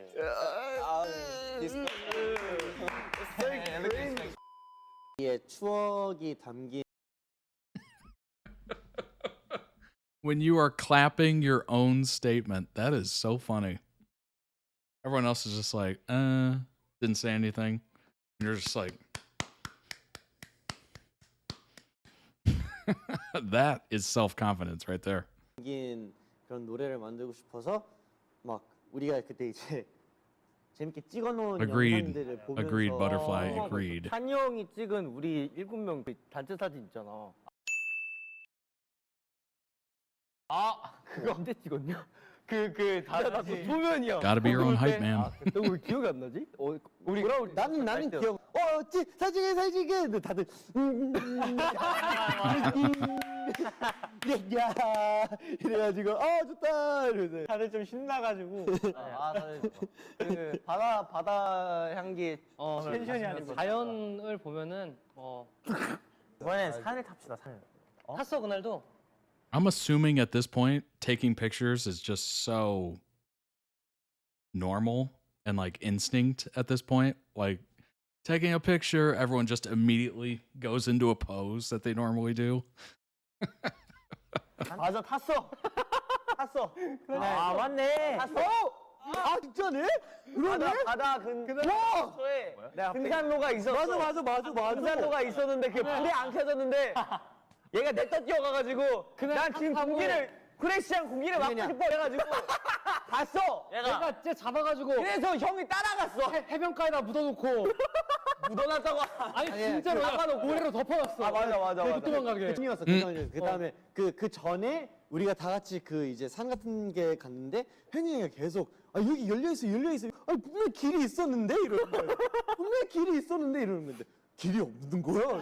도대체 뭘 본 거지? 이러다가 그다음에 너가 묻어놨어. 있다고 생각하게. 나는 분명 그 딱 뚫려 있는 길을 봤단 말이야. 그만 얘기해. 진짜 잤어? 파리 때문에 한 15분 정도 뛴것 같아. 나? 아니 파리. 깜짝아. 파리가 한 30마리 있었어. 그 순간 나 코라나 싶었어. 코는 제 옆에 계신 분이 랑 저기 앉아서 설거지하고 계신 분. 지성이 리즈 찍었어. 나 코 막았잖아.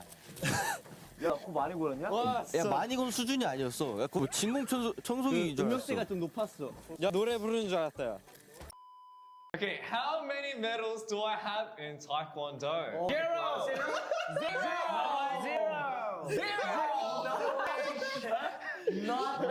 Right there first. Nothing. 3? 겨루기는 아닐 것 같고. 뭐야? 일단 두 뒤에 돼 있어. 12. Yeah. 메달이 어떻게 너무하다. 1 to 70. what? Okay, 12. 12. I did Taekwondo for 12 years. 그러면 너 롤도 12년 거지 않았냐? Your medal is bronze. You played your medals for 12 years. And you're still bronze. I never say you're up there. 22. Close. 너 싸움 잘하는구나. Right, let's 그래서 미션이 뭐예요? 장빈 씨. 잘 먹겠습니다. 뭐야, 좋아. 야, 그거 안 해도 된대 하나. 아니 왜? 그거 없어졌어. 그래? 없어졌어. 아까. 맞아, 이제 곧 릭스겠네. 야, 15분이야? 아직. 거짓말을 눈 깜빡하라고 하네. 뭐야? 거짓말이었어?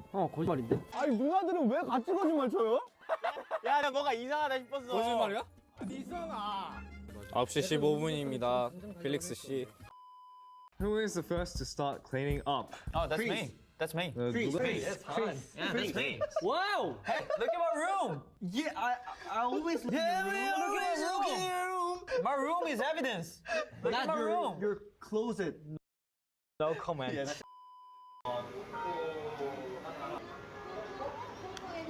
야, 맛있어, 시원해. 이거. 그러면 따뜻하냐? 야, 그럼 따뜻하냐? 야, 젤라또인데 따뜻하냐? 그러면 뭐가 시원한데? 따뜻하냐? 네. 젤라또인데. 야, 이거 완전 시원해. Oh, treat yourself is what I said. 하나 더 뭐 시켰어?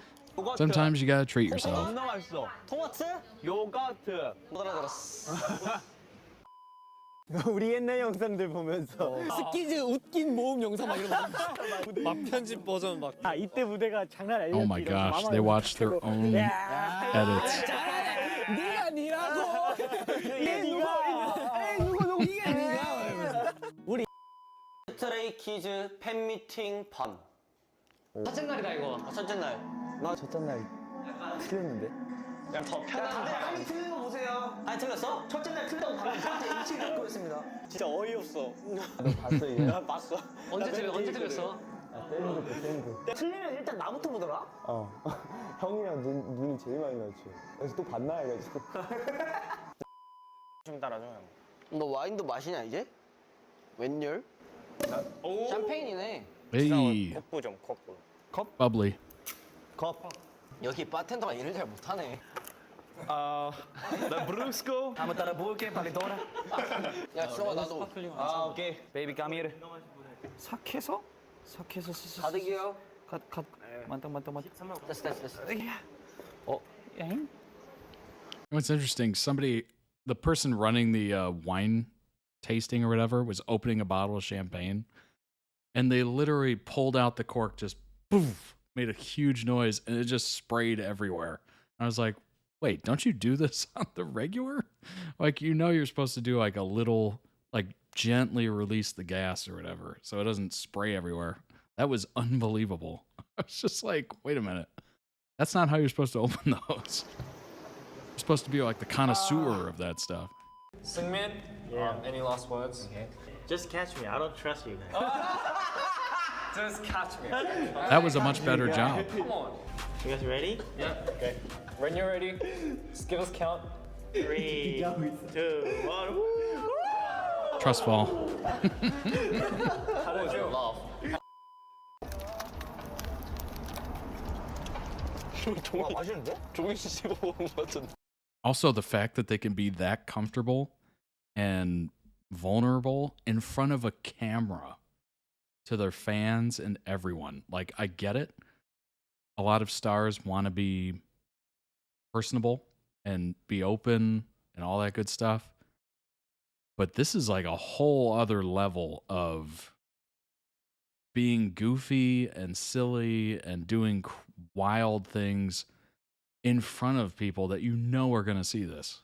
Like, that's a whole other level of comfortable. 종이야? 종이 맛있어? 야 너무 이빨 짠 거 아니냐? I definitely enjoy the fact that they do that. 나 지금 뭔가 너무 질긴 게나 씹혔거든? 배추라고 생각해 배추. No one lets me open them now. It happens. It does happen. In the last theater I worked at, one of the bartenders opened a champagne and the cork shot up into his face. Oh my gosh. That is literally why they have like a warning on the label of those. Like, don't open it towards your face or anything. Oh my gosh. That's wow. And everyone just looks at the black eye like, oh, did you get in a fight or something? It's like, no. 아유 잘한다. Took a little sparkling wine to the dome. With Changbin 형. Yesterday I won Changbin. Oh, you beat Changbin. Yo, what are you doing? What are you doing, Changbin? I feel like maybe you shouldn't play bowling anymore. Yeah, I think you should go. What's your favorite memory together? There's so many though. Yeah. 아까도 말했는데 리노 형이 만든 음식 다 같이 먹었어. 아 맞아. 아 진짜 신났어. 다 같이 양고기 하나. 호주라고 생각해라. 하지만 그것은 성내동이었다. 호주라고 생각해. 강동구 호주. The reason why it was more enjoyable was because it wasn't even planned. Yeah. We just suddenly just came over. Came like everyone just like came together. Yeah, it came together. Started eating. What's this? What's this? It's lamb and lamb party. That's crazy. The weirdest dreams. I think Lino. They're all on the same vibe. That is they're finishing each other's sentences. They're like all talking about the same thing at the same time. Like that is unbelievably close. Wow. Yeah, good answer. Because Lino. Oh my god. He sleep talks and also he has a weird stream. 근데 말을 하는구나. 나 때는. 말하는 승민이랑 너무 놀래가지고. 실신 사건. 아 실신 사건이군요. 이게 가해자고 누구고 피해자가 누구죠? 가해자는 가해자가 한지성이고요. 피해자도 한지성이에요. 본인이 멤버들을 버리고 자기 혼자 살겠다고 숙소 들어갔는데 그대로 죽어 나왔잖아요. 맞아요. 그러면 누구 잘못일까요? 저는 이제 또 변호를 하자면 그 당시에 저희가 정말 오랜만에 소개 뜨는 걸 보겠다고 굳이 밖에 나가가지고 이제 그쪽에서 해를 보고 들어가야겠다 해서 이제 엘리베이터를 잡았죠. 저는 분명 따라오고 있는 줄 알았습니다. 제 인기척이 분명히 느껴졌습니다. 열려 있으니까 어차피 누군간 타겠지 하고 저는 앉아 있었죠. 앉아 있으면 분명 누군가 깨워주겠지. 누군가 깨워주더라고요. 근데 멤버들이 저를 보고 웃고 있었어요. 근데 저는 이미 다녀온 상태였어요. 멤버들 놀래켰네 너가. 괘씸죄 추가. 제가 괘씸합니다. 저는 괘씸합니다. 맥주야? 나 잊어봤냐 왜? 맥주야 너도 골라 먹어.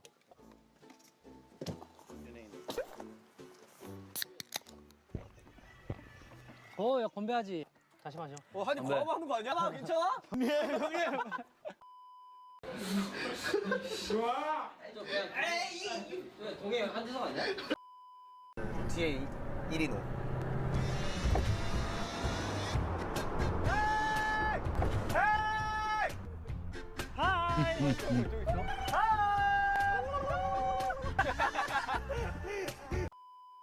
이거 소셜 패스 한번 하고 리더 형이 좀 한번 건배사. 자 할게요. 자 우리 8명 뭉치면 살고.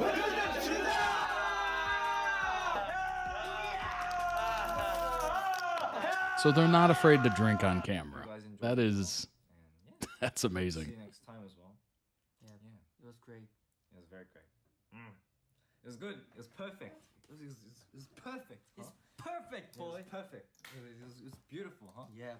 Thank you for coming. Thank you for watching this video. I think that's how I'll end stream tonight. 진짜 다 같이 한 번 더 안아주면 안 돼?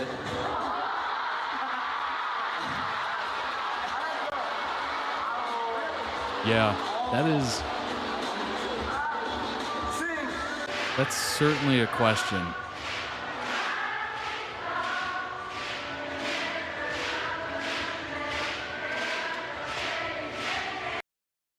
It's certainly a question because it's one thing where you're just like, ooh, I'm assuming all these companies and, that contract and get people under contract and whatnot, all these stars, they probably have unbelievable PR firms and what is that called? Media relations or something like that, where that can be kind of a nightmare. If it's not your image, if you will, like if the image of them was partiers, hard drinkers, rock star, kind of like old 80s vibes to it, then you would think, oh yeah, they're totally comfortable with that. It is what it is. That's part of them. But I'm assuming it's kind of interesting to see like how much they can get away with in these videos and whatnot. Because taking shots, doing all that stuff, it's like, all right, obviously they're fine with them going towards more an adult audience, I guess. They've been a group since 2018, so I think they should be allowed to at this point. Yeah, I'm assuming so. They probably assume most of the fans are a little bit older at this point. Probably followed them from 2018. So as they get older, they assume the fans are getting older. I love how I didn't even pull up any of the links for Stray Kids. I was looking at what I had available, and I'm like, wait a minute. I didn't grab a single one. Not a single one. Love their chemistry. Love the fact that they can be comfortable and vulnerable in those videos. That is truly... I'm thinking for a second. I don't think I've seen anyone be as open or as revealing to the internet, which can be troublesome, as we know, as them. That is really quite a look into their lives, how they are, how they interact. Yeah, that was very interesting. That was extremely interesting. Besides, they give money to the company being one of the most popular boy groups. Yeah, that makes sense. Honestly, I wouldn't know. Stray Kids are the only K-pop group I follow, so I don't know how other groups are with each other. Yeah. I mean, just from what I've seen in edits is basically what I'm going off of. I don't have a ton of context. So if you do, let me know down below in the comments. But it seems like they are just extremely open with who they are, what they like to do, etc. As opposed to the others that I've seen. Lee No, the movie star. This is a Rolling Stone article. In the week leading up to the release of Stray Kids' first ever Rolling Stone UK cover, we're sharing our individual interviews with each member from within the magazine. Excuse me. Next up, it's the movie star Lee No. There's a quiet old Hollywood movie star quality to Lee. His shimmering dark eyes are reminiscent of a young Kyle MacLachlan or Tio Yo. What? Can't say I've heard of that actor. On set for his Rolling Stone UK cover shoot, perfectly placed tendril of hair is falling over his face as he moves around in a considered fashion in his striped monochrome Gucci outfit, luring the photographer in to capture another close-up of his face. The man who looks like he is from the silver screen is a cinephile himself. He has a particularly favorite that he likes to revisit, My Tomorrow, Your Yesterday. It's a Japanese movie. I almost never watched the same movie twice, but that particular movie I've watched continuously. A movie that you watch once, twice, 3 times. Every time it just feels different. Interesting. My Tomorrow, Your Yesterday. Softly spoken and able to capture your audience with just a glance, Lee No's quietness can quickly vanish to display a mischievous and playful side. Usually coaxed out by other members who like to tease him cat and mouse style, but as the second oldest member, he knows to adapt his behavior for the group. Han and Yoonjin have previously spoken in one of their live videos about how Lee No softens his sharp humor for Felix, who is more soft-hearted, instead reserving the sharper ribbing for Seungmin and Changbin, who are more able to handle it. Yeah, you definitely need to know your audience. I follow Stray Kids, BTS, 17, and many other groups, but those 3 are the most I follow. I follow mostly only BTS, ATEEZ, and TXT when it comes to K-pop. Same 3 I follow, but I also add TXT and N-hyphen. Interesting. I don't think I've heard of them yet. It's this considerate nature that, despite all their hype and success, keeps Stray Kids balanced. Among the whirling chaos of the group, there is Lee No, an actor both in his personality and professionalism. He admits he is a very methodical person. For me, it's different. I already know some days in advance what I'm going to do and what movie I'm going to watch. I don't decide the same day. I decide earlier. Former dancer for BTS. His skills are exceptional both on stage and in SKZ videos. There's a cleanness and impactful quality to his form, with the ability to tailor his energy and movements to match each song's idiosyncratic energy. I'm so glad I said that right. I was reading along and I'm like, oh, I got that one. Like his favorite animals, Lee No has a playful mystery about him. He displays plenty of quiet affection for the other members, as well as chaotic sense of fun when feeling playful that can come to the fore at any time. It's these layers to his personality that made him so popular with the Stay fan base. See if I can pull this one up.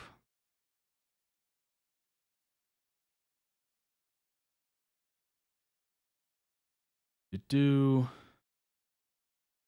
youngest member of Stray Kids, IN, is always smiling. His fox-like grin, always quick to appear when his fellow members are joking around, can even creep in like a Cheshire cat during the most intense and serious performances from the band, much to the amusement of his fans. When IN gets in front of the camera for his Rolling Stone cover shoot, his expression immediately switches to a brooding demeanor that highlights his amazing bone structure and impossibly angular cheekbones, all framed by a mass of golden blonde hair. I feel like I should be reading it like this. All framed by a mass of golden blonde hair.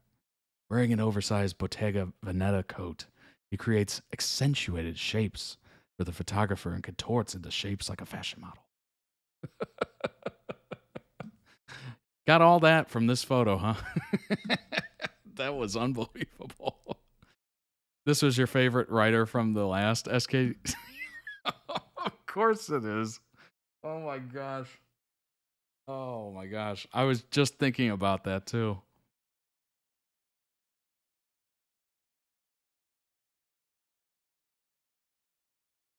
In terms of admiring other members' sense of style, he's got his eye on the leader. Quote, I would love to share a wardrobe with Bang Chan. He doesn't own that many clothes, but he gets the point of with his fashion. I like the way he wears his stuff. Interesting. Quote, I believe that whilst working with Stray Kids, now more than ever, it's important to stay humble. Yes, it is. That is very true. As your star rises, it's smart to ground yourself more. Surround yourself with people who love you, actually love you, not people who, just crowd around you because now you have money and fame. It's the people that actually love you. It'll keep you grounded. Quote, I remember where I come from, and I wouldn't want my hardworking attitude to change just because the band has reached a high point.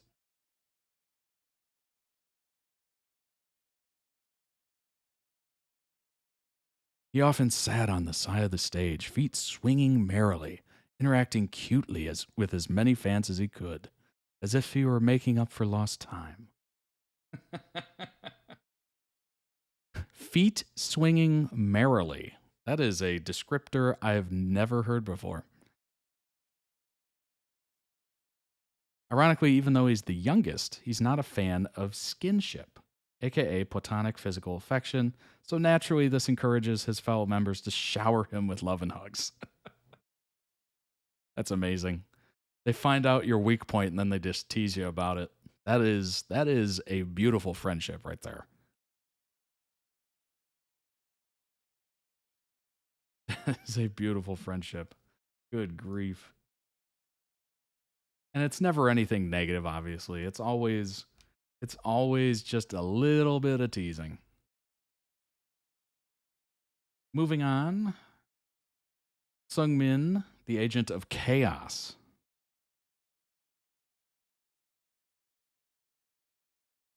I noticed that Kim is always watching like a curious puppy dog.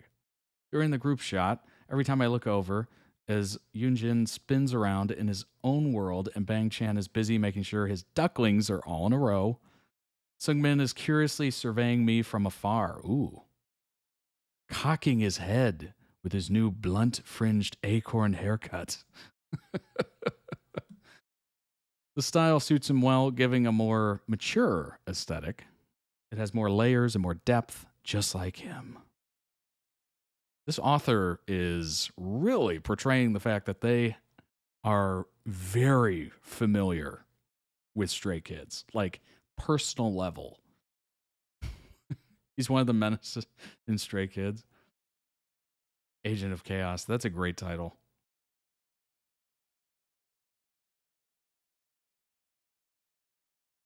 He's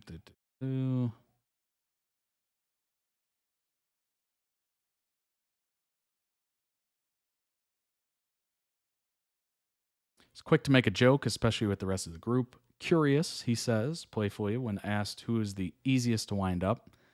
Quote, these days, I tease Lino a lot. I don't know why. He's the easiest target, the most fun. It's delicious. It's delicious to taste. There's a mischievous twinkle in his eye as he says this. That's an interesting phrase there. Yeah, that is a little chaotic, I would say, that last sentence there. Playful spirit is innate.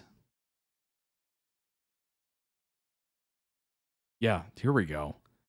Quote, I don't joke around consciously knowing there will be clips around, but when those clips emerge, I just enjoy it even more. Yeah, it just seems like very oddly, or very nicely, I guess. We got kind of a very intimate look. All those clips put together is a very intimate look as to how they are with each other, which is very interesting.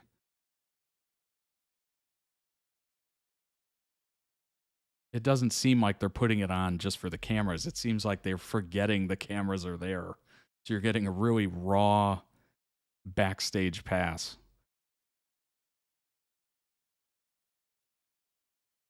Every day still, even if I'm really tired after the crazy schedule, I carve out my own diary time before I go to bed. It helps me organize every thought, what I've done, and what I've learned that day. Try to organize everything, my feelings, what I've learned. It's actually great advice.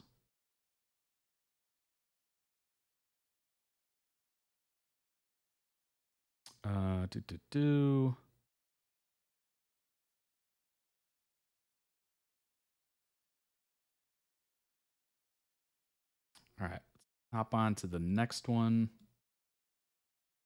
Obviously, I'm not reading everything, but we're trying to get, a main gist of everything.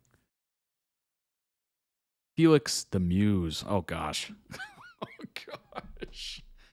Oh, no. From that title, I'm just imagining what this article is going to sound like, or this interview. The Muse. The Muse. Felix has the face of an angel and a voice that's as deep as the ocean. Oh, yeah. Here we go. Here we go. His uniquely low register is used in a strategically effective way for maximum impact. Like Changbin's rapping, it is one of the pillars of their sound. Insanely popular on TikTok, Stray Kids' top 5 videos are all courtesy of the Aussie, the sweet angel of the group. When I check my notes for Felix on the day of the photo shoot, I have underlined the word yapper twice. Despite his ethereal looks, Felix is effusively friendly, chatting away to anyone he comes in contact with and making a special effort to say thank you before the band leave the shoot. It's little wonder he is known as the group's sunshine. You can't help but be drawn to him. In tune with his own and others' emotions, Felix is often on hand to give a much-needed hug or emotional support. And the signature homemade brownies are a favorite of the group. Instant mood elevator that always is in demand.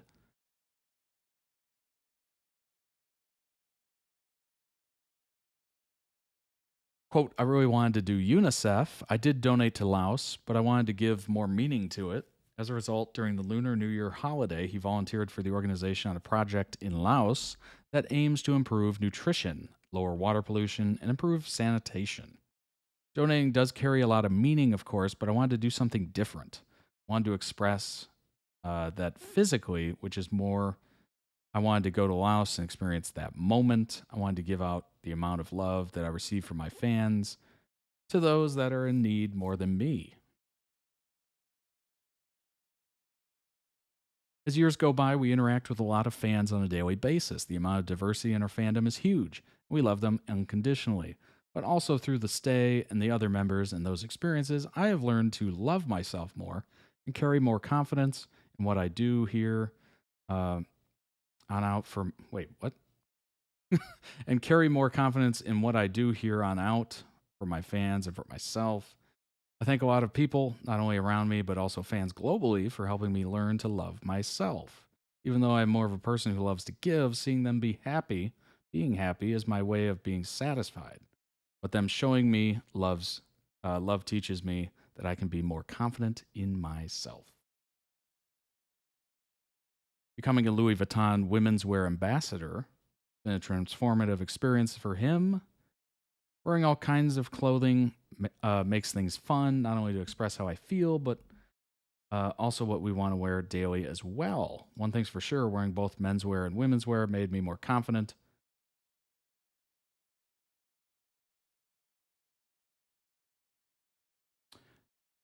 As well as experimenting with his clothing, Felix's fans have encouraged him not to cover up his freckles, which are not considered a conventional sign of beauty in Korea. Interesting. I did not know that. Felix and Han are called the Sunshine Twins. That's awesome. Let's see. Thanks to them, I'm able to keep my freckles.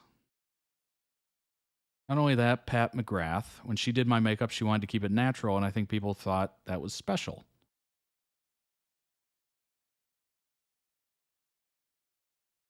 That's cool.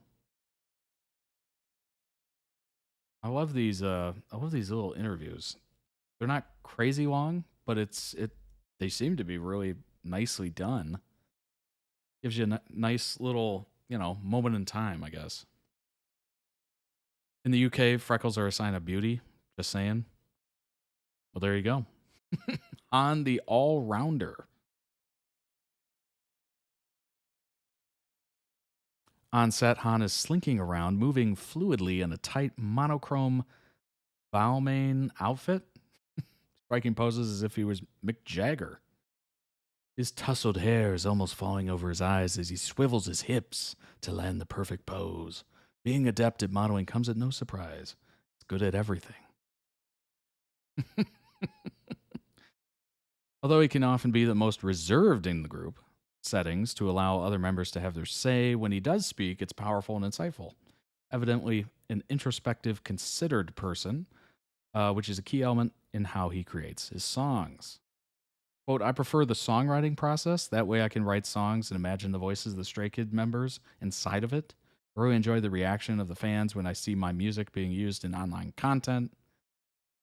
Sometimes there are occasions where what I imagine for a song and the actual reality of it is different, but whenever there are differences, it always leads to a better solution because each member with their own difference can put their own style inside of their own lines. I'm always surprised in a good way.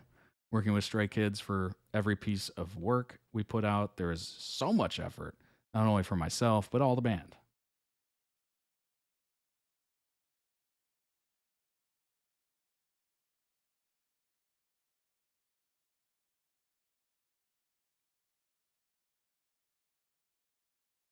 Like Felix, Han loves the buzz of traveling, but he also feels the call of home like Bang Chan. Quote, I really love traveling overseas, and it's something that makes us feel free. I love it, but there are times when I just want to eat kimchi stew, not just one that's hard to find, but one that's made by my dad. It's something that always reminds me of home.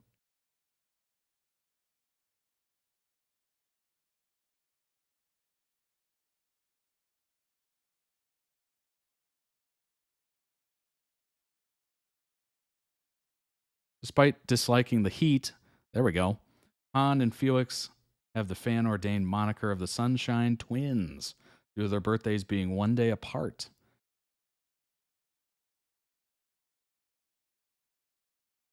Best all-rounder of his generation. This swivels his hips. Oh my gosh.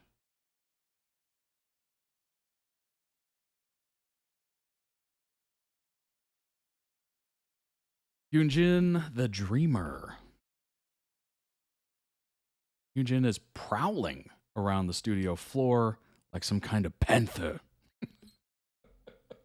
Supermodel hybrid. He looks like he's ready to pounce as he crawls in front of the camera lens in his Versace outfit. Dubbed the Prince of Versace, at this point he's a pro when it comes to knowing his angles. Biting the tip of his glove and casting coquettish glances towards the camera. Of course, the glorious dichotomy of Wang Yoonjin is always that of him being an extraordinary performer one moment and charmingly goofy the next. I'm having way too much fun with this. When we sit down together and I ask how he's doing in a low, wistful tone, He replies that he's always good. I'm dead. He says it with such endearing reassurance that in turn it makes him feel completely calm. He comes across as extremely content as we chat away, his shiny black hair shaking when he laughs, whenever something amuses him during the interview.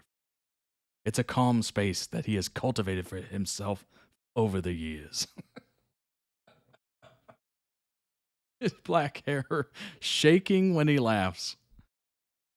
Oh my gosh. Just go back to writing fanfics, right? It's kind of funny. The switch is just unbelievable. Wanting to have some alone time is not my goal. It's just a need that I have. I enjoy my work a lot and going out to meet my fans. So it's not a matter of wanting or longing for alone time. It's just a need to balance things out. I totally get that, by the way. If it was not for the fans and the work, obviously my relationship was with wanting to find someone alone. Find some alone time. Maybe find some alone time with somebody alone. You know what I mean? Would be different. I'm very thankful for the fans. Art is an oasis for Yoonjin in this hectic world. Wherever he is, he makes time for it. Art is more than just a hobby for Yoonjin. It really is at the nucleus of this passion, and he has some grander plans for it in the future. Something I would want to share is my many works of art that I'm preparing, but it's for the future. Probably going to do an art installation or something. That'd be kind of interesting, right? Get to see a different side.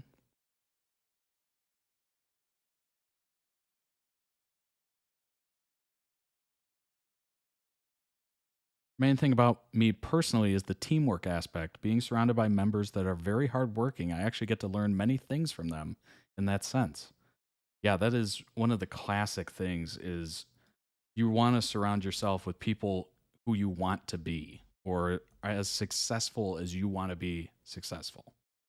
You don't want to be the most successful person of the people around you because then you have nothing to strive for. Like you're the goal of the other people.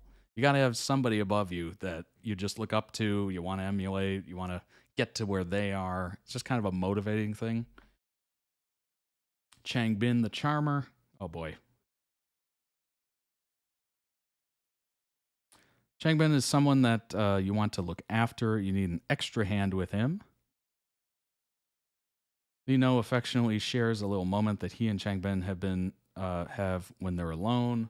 Quote, "This is a secret that only I know, so whenever I reach out my hand to Changbin's chin, he just puts it on top of my hand, and it's very cute. It's just between myself and Changbin." Obviously not anymore.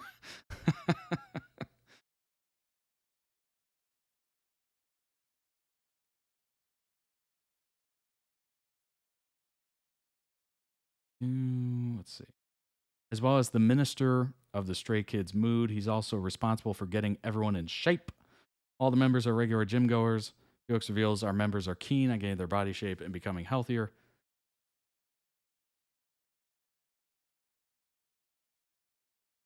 Han explains yesterday Changbin, who is like a leader figure in the gym, although he had ended his workout routine, decided to stay and support the other members throughout theirs. There's a buff Racha. Oh, dead. Oh my gosh. That is a funny term.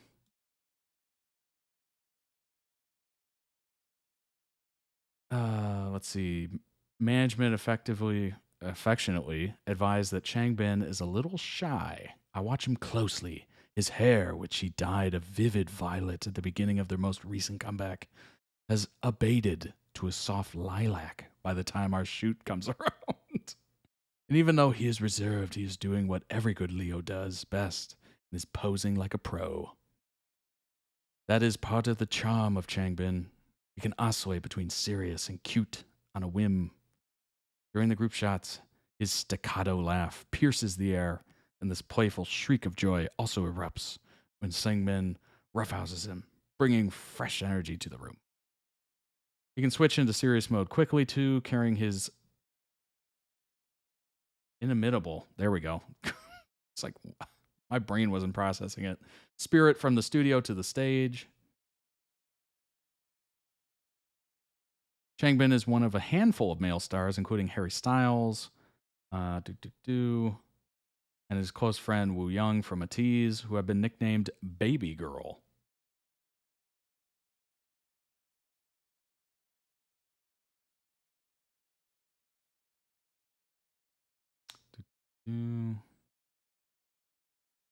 Putting a lot of vigor into stuff. All right. Last, but certainly not least, Bang Chan, the leader of the pack.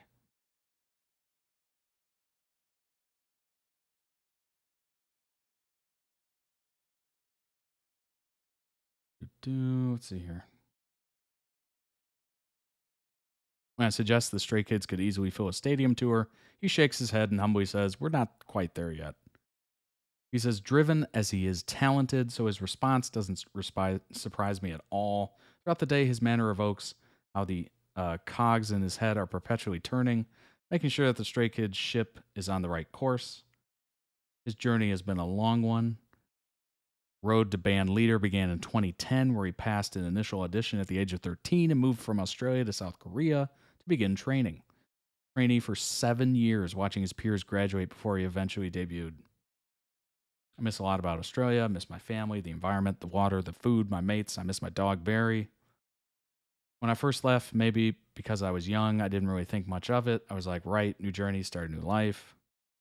But now when I think about it, I did sacrifice a lot. I do think about a lot about the what if I didn't leave, etc.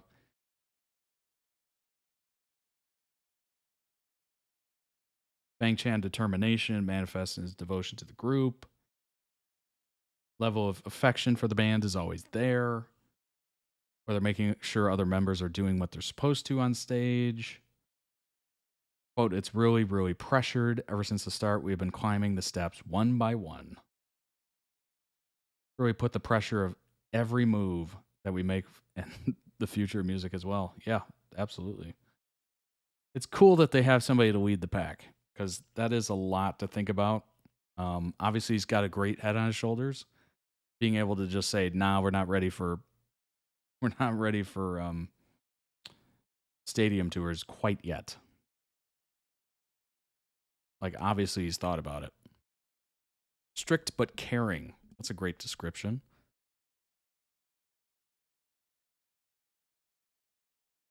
All right. Let's hop into the next video. It is the last video of the stream. Everyone being done with JoongDunk, part 14. So I think the last one we did was part 7, if I'm not mistaken. It was part something. But there is a lot of parts. Actually, if I look at it. So 14 is the latest, I think. So there are 14 of these. Oh my gosh. That is amazing. Lino is one of the members that helps him take care of the group. That's awesome. That is really cool to have that, you know, leadership built into the members. It's definitely interesting. I mean, with anything, you would want someone, maybe multiple, to like think about the future and like the road that the group is on, right? Can't just be all performing all the time, learning the choreography. You got to be thinking about business as well, because it is a business, you know, a group. There's a lot of business involved. Certainly. I was writing JoongDunk notes on the bus today. If there's typos, let's blame the bus. Will do. Will do. Alrighty, let's pull it up here.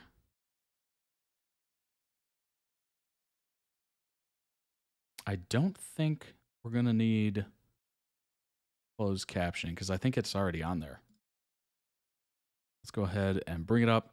JoongDunk, everyone being done with part 14, and go. เพราะว่านี่เป็นรางวัลแรกเลยเรียกว่ารางวัลแรกของพวกเราเลยครับผมที่แบบได้แบบในวันเดียวกันอะไรแต่ว่าได้คนละรางวัลนะใช่คนละรางวัลแต่ก็ขึ้นเวทีเดียวกันหายใจอากาศเดียวกันเฮ้ยอยู่บ้านเดียวกันเฮ้ยไม่ใช่นะมาจุงดังเร็วมาจุงดัง That interviewer looked so confused. สองคนนี้ Shocked. ผมไม่อยากบอกว่านี่คือคู่จริง ว้าย มีบ้านใช่ไหมมีแล้วมีรถก็มีแล้วครับผมก็เลยปีนี้มีแฟนแล้วกันเฮ้ยยาวไม่มีหรอกไม่มีก็มีแล้วอะไรนะครับก็มีแล้วหรือเปล่าไม่รู้ The MC trying to put words in his mouth.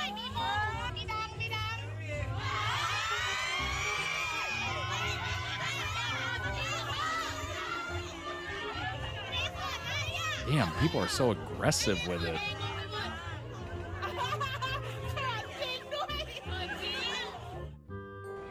People are so aggressive. Just looking for that one mistake. Like, oh my gosh.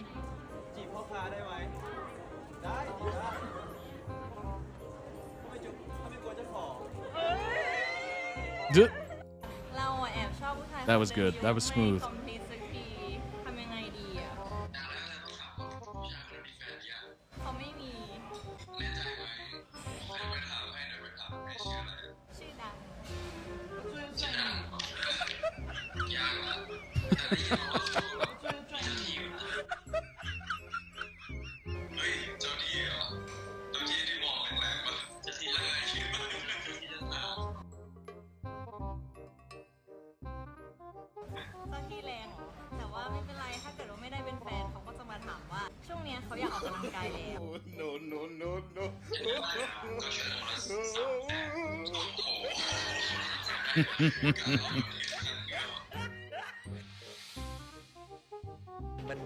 มันมีแต่ความรัก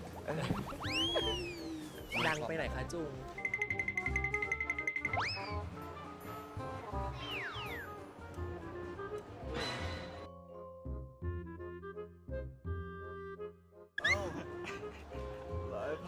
ไม่คือตามหามันอยู่คือเดินทั่วคือในห้องก็ไม่อยู่มันก็ไม่อยู่ที่ไหนก็เลยเดินตามหานอนอยู่เลยครับผมนี่คือท่าสัมภาษณ์ท่าสัมภาษณ์ครับผมแต่ว่าตอนนี้เราก็กำลังรอพักกินข้าวอยู่ยังไม่ทานข้าวหรอคะยังไม่จริงๆแล้วตอนนี้เราไปกินข้าวได้เลยเพื่อนเอาหรอใช่แต่ว่าคนอื่นยังไม่กินเนี่ยอันนี้เขายังไม่เสร็จเรารอกินพร้อมเพื่อนครับ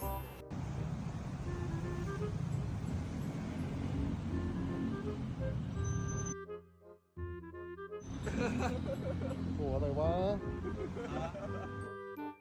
เขามาบ่นบอกว่าโอ้เนี่ยชุดมีปีกเดี๋ยวต้องแบบแต่งหน้าทำผมอะไรเงี้ยไม่มีแรงเดี๋ยวอะไรก็ต้องให้หน่อยแล้วแบบมีกัปตันริวนะกัปตันริวก็ตัวตึงเหมือนกันนะ So I went to watch the concert of my friends ผมไปกับใครเหรอครับผมไปคนเดียวครับว่าวันคอนเสิร์ตวันนี้น่าจะไปผมไปคนเดียวจริงๆแล้วที่แบบไม่ได้นัดกับใครใช่ดังไปกับริวใช่ต่างคนต่างมาดังไปกับริวผมไปคนเดียว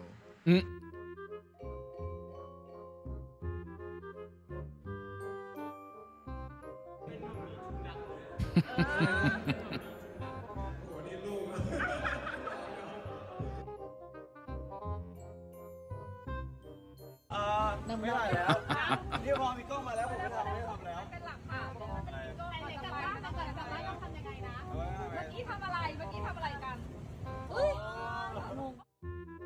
นิดนึงเสื้อผ้าประมาณนี้ใช่ไหมฝากตัวละครแป๊บนึง This clip was so funny. Just staring at him in the back of the head, like, yeah. ใช่ผมก็มีคาแรคเตอร์เป็นเห็นกล้องไม่ได้จริง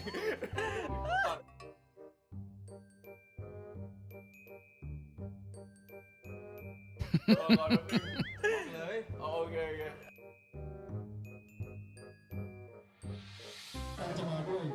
Wow, that is so awkward. ก็แยกกันตั้งแต่1 ชั่วโมงที่แล้วแล้วก็ไปคุณก็โทรหาสิ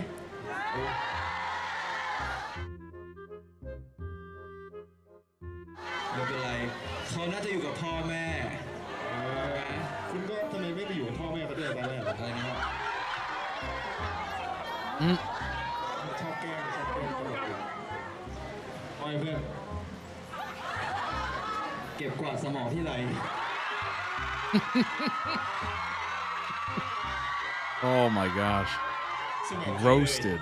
อันนี้สมองใครเอ่ยของครูเอง เมื่อกี้พี่แจ็คหยิบมาให้มีคนขายดิมีคนขายดิ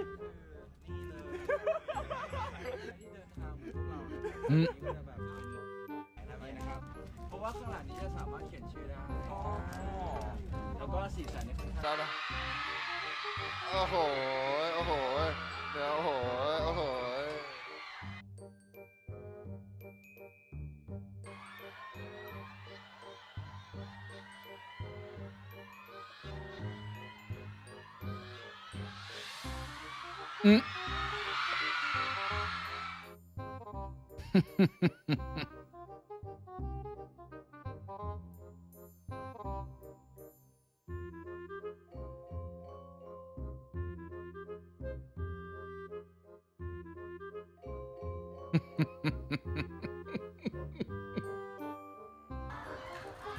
That is so funny.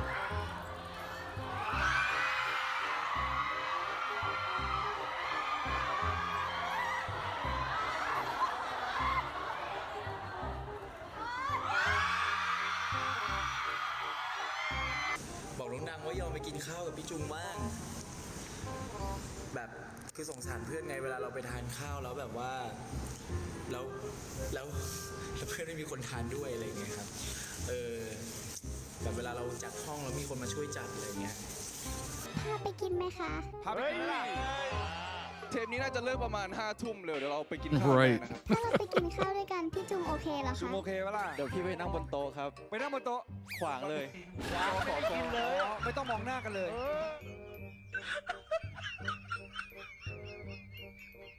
When you get a ring from The Jung, faces, I don't know. though. Maybe birthday. I'm not sure. คิดถึงแม่เลย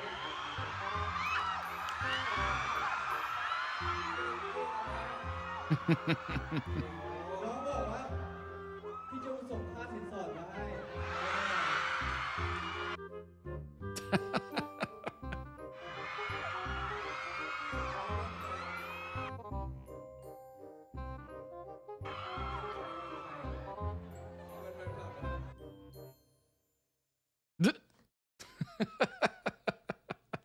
Link down below in the YouTube description for the original edit. Go throw it some much deserved love. That is part 14. So check out the channel. There's a lot of parts.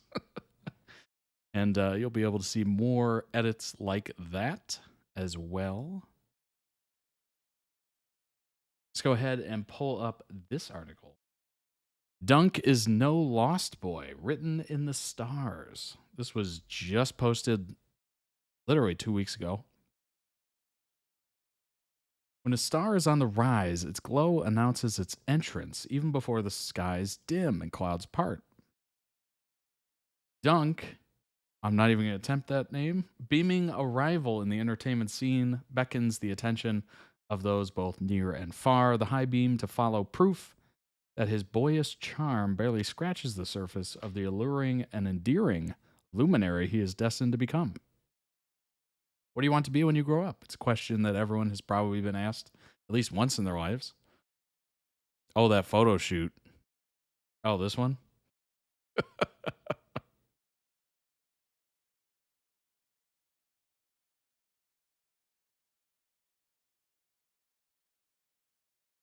Yeah, exactly. Happening most often when there's no real need for a concrete answer. Yeah, exactly. Like when you're a kid, people ask you what you want to be when you grow up, and you're just like, I don't know. Once you have an idea, and question is, what is the, what, this image? Oh, this image? Back then, the answer one gave was based purely on personality. The career choices could range from scientist to superstar. Mine was Batman. I wanted to be Batman, which obviously did not happen. The career choices could range from scientist to superstar, teacher to even the ever so ambiguous rich person. Did anyone ever say that? I don't remember anyone ever saying that. Back then, the sky was the limit, so money wasn't even a concept when I was a kid. Like, I don't think most children realize what the heck that is. Sky was the limit so long as you dared to dream. However, I've never believed that. I've never believed that ever. Maybe that's a little cynicism, but I don't like to. I'm okay with optimism, obviously.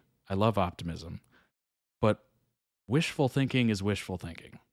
And I like to be a little bit more real. You know what I mean? However, some kids are born more self-aware. There you go. At an earlier age. And Dunk, though he has only just turned 24, seems to have made it a point to assert his maturity whenever he speaks, moves, or even bats an eyelash. In another interview, the Thai native said he wanted to become an astronaut and then a pilot, the latter choice following in the footsteps of his grandfather. He went on to a major field related, becoming an engineering undergraduate before GMMTV scouted him via a short film, a gig he only took at a senior's recommendation. My 4-year-old nephew wants to be an animal rescuer. See, that's nice. I like that. That's a great answer. His character in The Heart Killers wears nothing but crop tops. Gotcha. I guess I'll just pause here for a second. 3, 2, 1, moving on. Fast forward to the present day, and he has since graduated school, becoming the beloved life force in Star and Sky, Star in My Mind, and Zoe in Hidden Agenda, also the beacon of light to an ever-growing legion of fans who have managed to reveal how big of a sweetheart he is in real life. He never tires of championing them as his number one source of strength and solace whenever given the chance to express gratitude and motivation.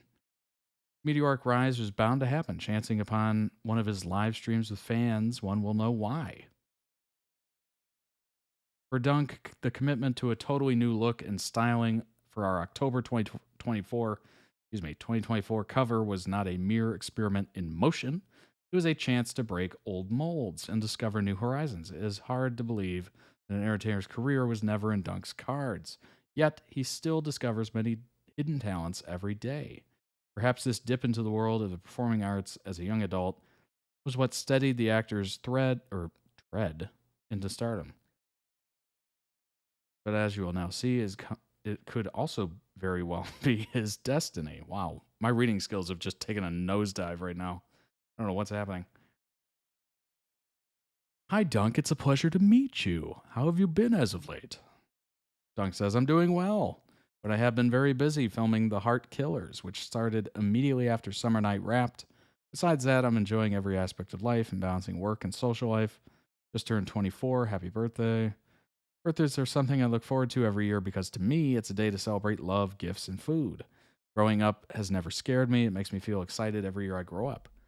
Honestly, birthdays are huge on a personal level because obviously it's your New Year's, basically. Every birthday that goes by, it is basically your personal New Year's. And I think that's important to celebrate. Which is why, honestly, I look at New Year's as like the calendar year New Year's. I just go, because it doesn't mean much. It's not on a personal level. It's just the calendar switches over. That doesn't really mean much to me. So birthdays are a lot more important. And you're usually surrounded by people you love and all that stuff, so it's great. Great time. How's it feel to enter your mid-20s? Well, as someone who's already flown past those, I would say it's weird because when you're growing up, 20s feel like you're ancient. 20s literally feel like you're midlife. It seems like a far off place. When you're young, it's very weird. And then you get past your 20s and you're like, what's going on? You never think of past your 20s. You think of your parents, You're just like, oh, that's parent age. You never really think about it. So anything past their mid-20s, 20s, it's just you have no expectations at all. It's so weird. It is so strange. physically you age, but mentally, I mean, anything past like 25, do you change at all mentally? Not much. 20s are a far off place for me. Me in my early 20s. I don't know. I mean, growing up being young, I never thought of anything past 20s. I was literally just thinking like, oh, 21, that's the year, you know, the big year. And then anything past that, I'd never thought about. So anything past 21, I've literally just been lost. I'm like, what even is this age?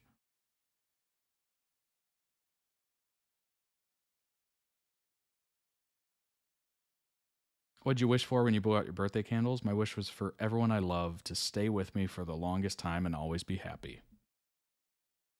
That's pretty much what I do. That's pretty much my wish, is that everyone around me is happy and healthy. I don't ever say stay with me, but happy and healthy. Because as long as they're happy and they're with me, that's great. But if they're happier being away from me, that's also great. As long as they're happy, right?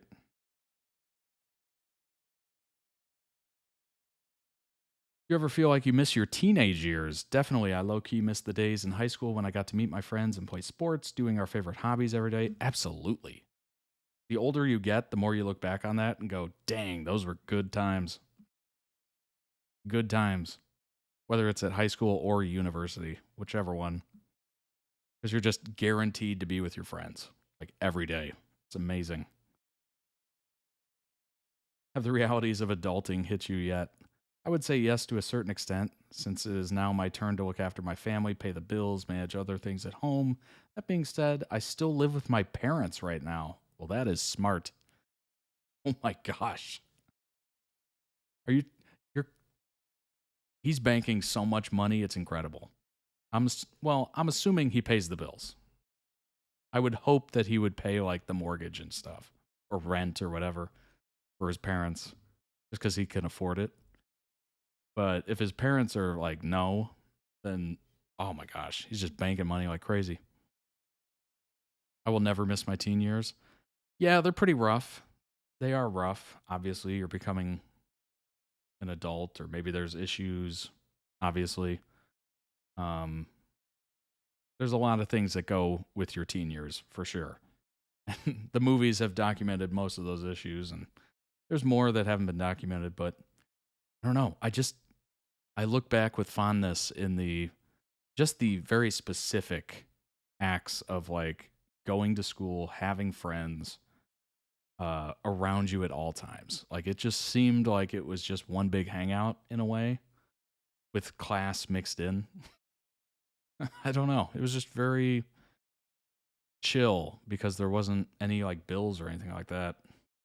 There was no heaping amount of responsibility unless you took that upon yourself and got like a job when you're in your teens, you know, mid to late teens, I guess.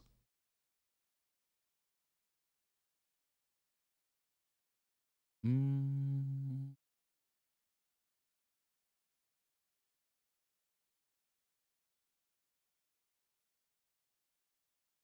you could play a character whose personality is totally opposite of yours, what would this character be like? I've always played characters who express their feelings by talking and sharing a lot. It would be interesting to play characters who are the opposite of that. For example, the character could express feelings more through the eyes instead of saying how the character feels. I would want to try playing the role because it seems interesting to me because the eyes can actually do most of the talking. Well, yeah, that's how you show the fact that you're a good actor, is if you can do those quiet moments right. Obviously, he's being given roles that don't really have a lot of those. It's very, walk the viewer through everything, which is good. But maybe he wants to do like a really dramatic show. That'd be interesting. It's a cultural thing too. It's a very American thing to fly the coop ASAP. Living with family for longer is the norm in a lot of places, though. Yeah, that's a good point. That is a good point.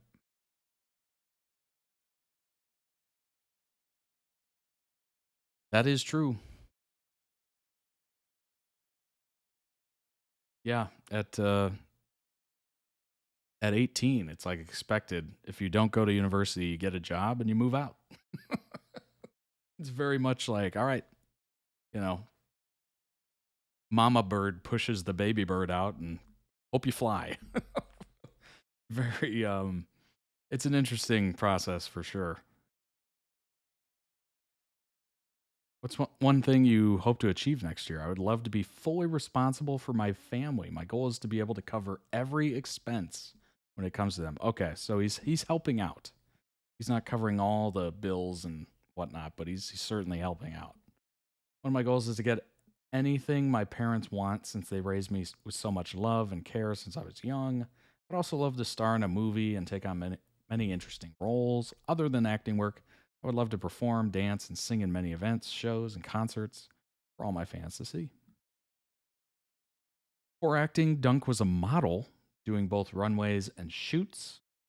Joong originally studied at Stanford International University, later transferring to Bangkok University at their School for Communication Arts, and he changed his major. Major change for Joong took him from creative media design to broadcasting and streaming media production. Fire and water.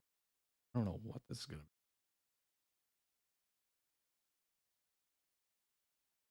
จุงเนี่ยอย่างที่ดังเคยบอกว่าจุงจะเป็นคนที่แบบค่อนข้างอารมณ์ร้อนแล้วมันมีเรื่องอะไรสักอย่างผมจำไม่ได้แล้วแต่ว่าจุงเนี่ยก็ขึ้นเนี่ยแหละและดังอ่ะเป็นคนดึงจุงกลับมาได้เขาเรียกว่าแบบน้ำดับไฟใช่ที่นี่น้ำดับไฟแล้วดังก็พูดคำว่าไม่เป็นไรครับผมอ่ะจัดการจุงได้แล้วจุงอ่ะเป็นไฟเป็นน้ำพออยู่ด้วยกันเนี่ยมันพอดีความที่เป็นไฟใช่ไหมก็ดังเป็นน้ำอะไรเงี้ยดังก็จะชอบมาเล่นกับไฟแต่ว่าเขาคุมอยู่ไงแต่ไฟอยู่ก็ดีดับได้เลยดับแบบสนิทไปเลยคือผมก็เขาเรียกอะไรก็ต้องการให้ใครมาคุมสักคนเราก็อยากคมมากเลยกันครับผมเพราะตัวเองก็เป็นคนค่อนข้างอารมณ์ร้อนอันนี้คือบอกลอยๆนะบอกลอยๆไม่ได้บอกลอยๆบอกมันเลยInteresting. My gosh.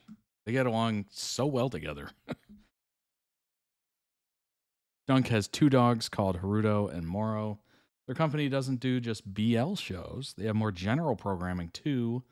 And Joong has appeared in several between his hair work with Dunk. On Friday, I had said filming was finished for the Heart Killers. I was nearly correct. It seems to shoot itself. Only fully wrapped yesterday, October 13th. Dunk is a big gamer. His favorite is League of Legends. I've played League of Legends. I thought it was interesting. I played that at university because my roommate was really into it. Like, really into it. We would come back from a party at night at like 3 a.m, and he would hop on and start playing League of Legends. Like, that's how much of a fan of it he was. So I played a little bit of it just to kind of see what it was like. Thought it was okay. Not my particular game that I reach for, but interesting nonetheless. Jinx is his favorite character. Their fans are called Dung Jang. This comes from their habit of goofing, introducing themselves as just Doong and Junk. That's funny. A day he'll always remember. What happened the 22nd of August, so 2 days ago, right? So it was the filming of the Heart Killers. I'm just gonna tell you guys what happened. 22nd of August is the day that we have to film the Heart Killers, and what happened was there was some scenes that were kinda... What's up, Slayer Kitty? I'd say out of our limits, in a sense. I'll just say that. I'll just leave it to that. I think you guys know what I mean. จะมีซีนแรงมากๆแรงร้อนแรงนะครับผมวันที่22นะครับผมเห็นมีคนถามว่า22มันอะไรเกิดอะไรขึ้นนะครับมีซีนร้อนแรงที่ไม่เคยทำมาก่อนไม่เคยผ over the limits. That's actually really cool that he said it in English and then translated himself. That was kind of interesting. That's so smart. Roll that R. Fandoms for pairings have colors to stand out at events, and Dungjang fandom color is yellow. This, it has been suggested, comes from the fact that Jung calls Dunk his sunflower. This, in turn, was inspired by characters they played in Star and Sky, their first show together, because in the book, Kluin calls Dao my sunflower. Dunk accidentally introduces himself using Jung's name. Oh my gosh. They're both fluent in English? Gotcha. That's so handy to be able to go back and forth like that. Mm.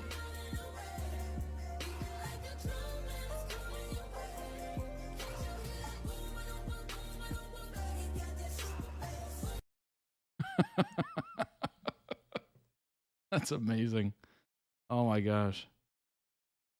Dunk's favorite snack is churros. Believe it or not, I've never had an official churro. That is something that's on my list that I need to do, like ASAP. Behind the scenes moments from Hidden Agenda, FYI, Jub Jub is Thai for kiss kiss. Gotcha.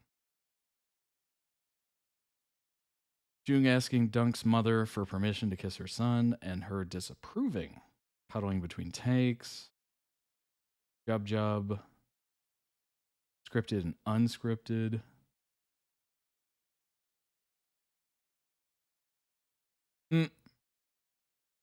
More cuddles. Jub Jub and getting caught. Jub Jub from behind edition. Churros are so good. I totally agree. They look good. I've never actually had an official one, which is just wild. I need to have one, like, bad. Just so I can stop saying I haven't had one.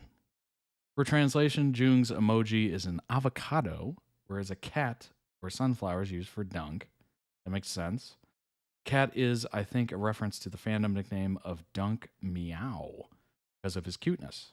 Avocado is simply because Jung likes avocados. Well, that's easy. A lot. Fans were teasing him when he was making an avocado smoothie and was at that moment wearing avocado pattern avocado pattern socks. That's amazing. Then Dunk bought him more avocado socks and it stuck. To date, he has around 20 pairs of socks, avocado plushies, and various other. That's hilarious. And then it just becomes your merch, right? Now he's just got so much avocado paraphernalia, if you will. The thing is, you have to try to get them hot. Yeah, that is a good point. They got to be fresh churros. Kind of like donuts. You ever had like an actual fresh donut where they pull it off the assembly line there and then put it in a box and you try it or they give it to you? Totally different ballgame. Avocado and tacos are the best. Absolutely agree. I love avocados. Maybe not 20 pairs of socks, love, but I mean, I would rock a pair of avocado socks. You know, I'd have one pair for special occasions.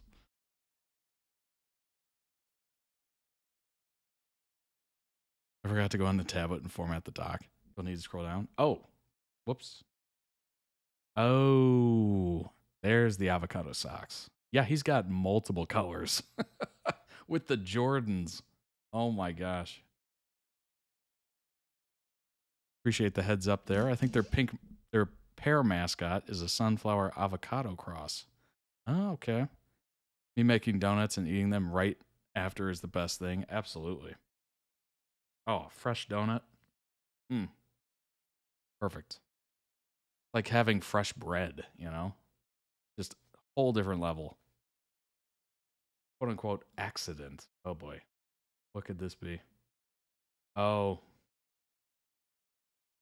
Accident. Swinging side to side and I'm killing that. Whoa. Damn, your girl so fine, but her butt is like. She say she wanna dance, but she don't know how to move. I'm iced out, ooh, looking like a star. Ooh, her name is Jenny, ooh, bitch don't have no panties. Ooh, I'm Steph Curry, when I hit the three, I hit the ooh. I remember that clip.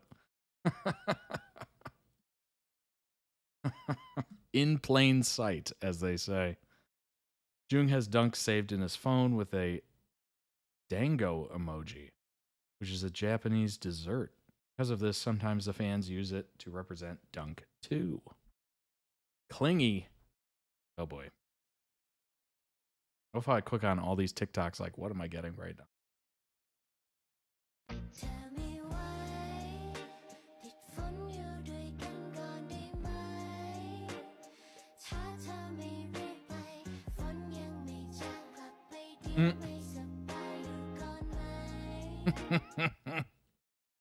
Oh my gosh. That is definitely clingy. Dunk has a degree in computer innovation engineering. Interesting. Wow. Smart dude. I actually kept some of the worst out of the doc. Well, I appreciate it. Just JoongDunk things.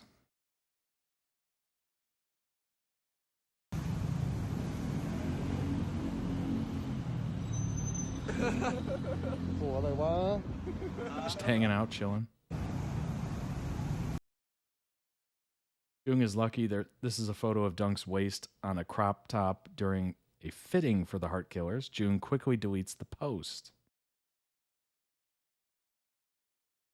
Oops.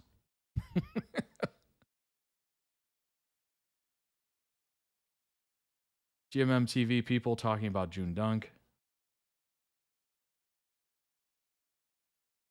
Isn't that everybody's worst nightmare? Posting something you shouldn't post?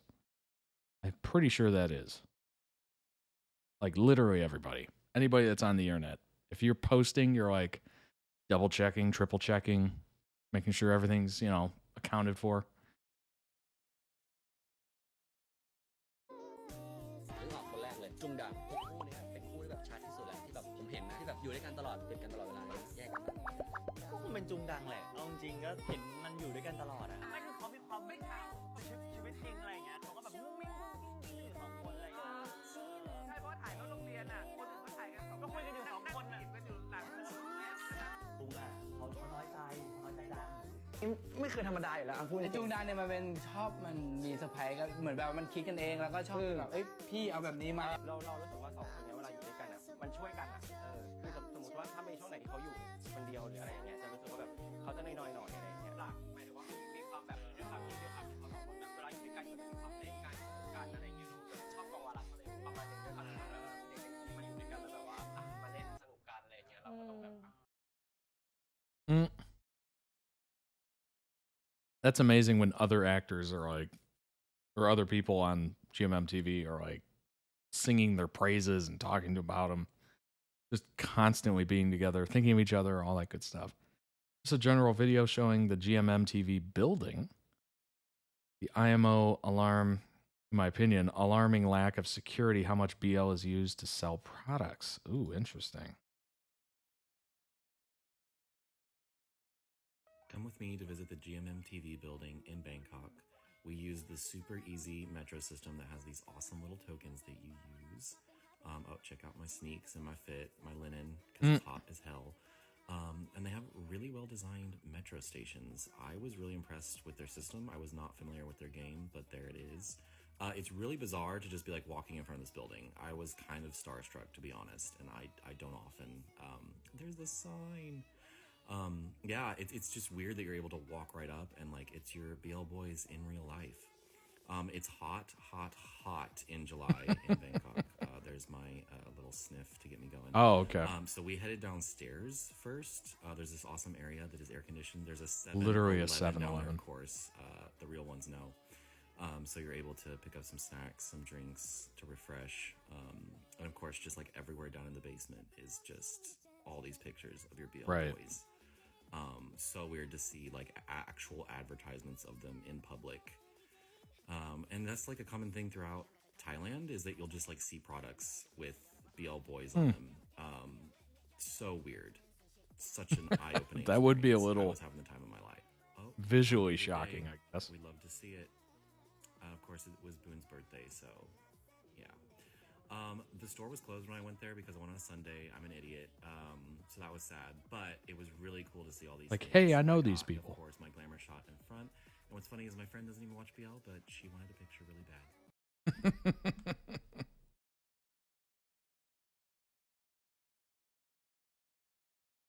It's their workplace, but you can just wander in.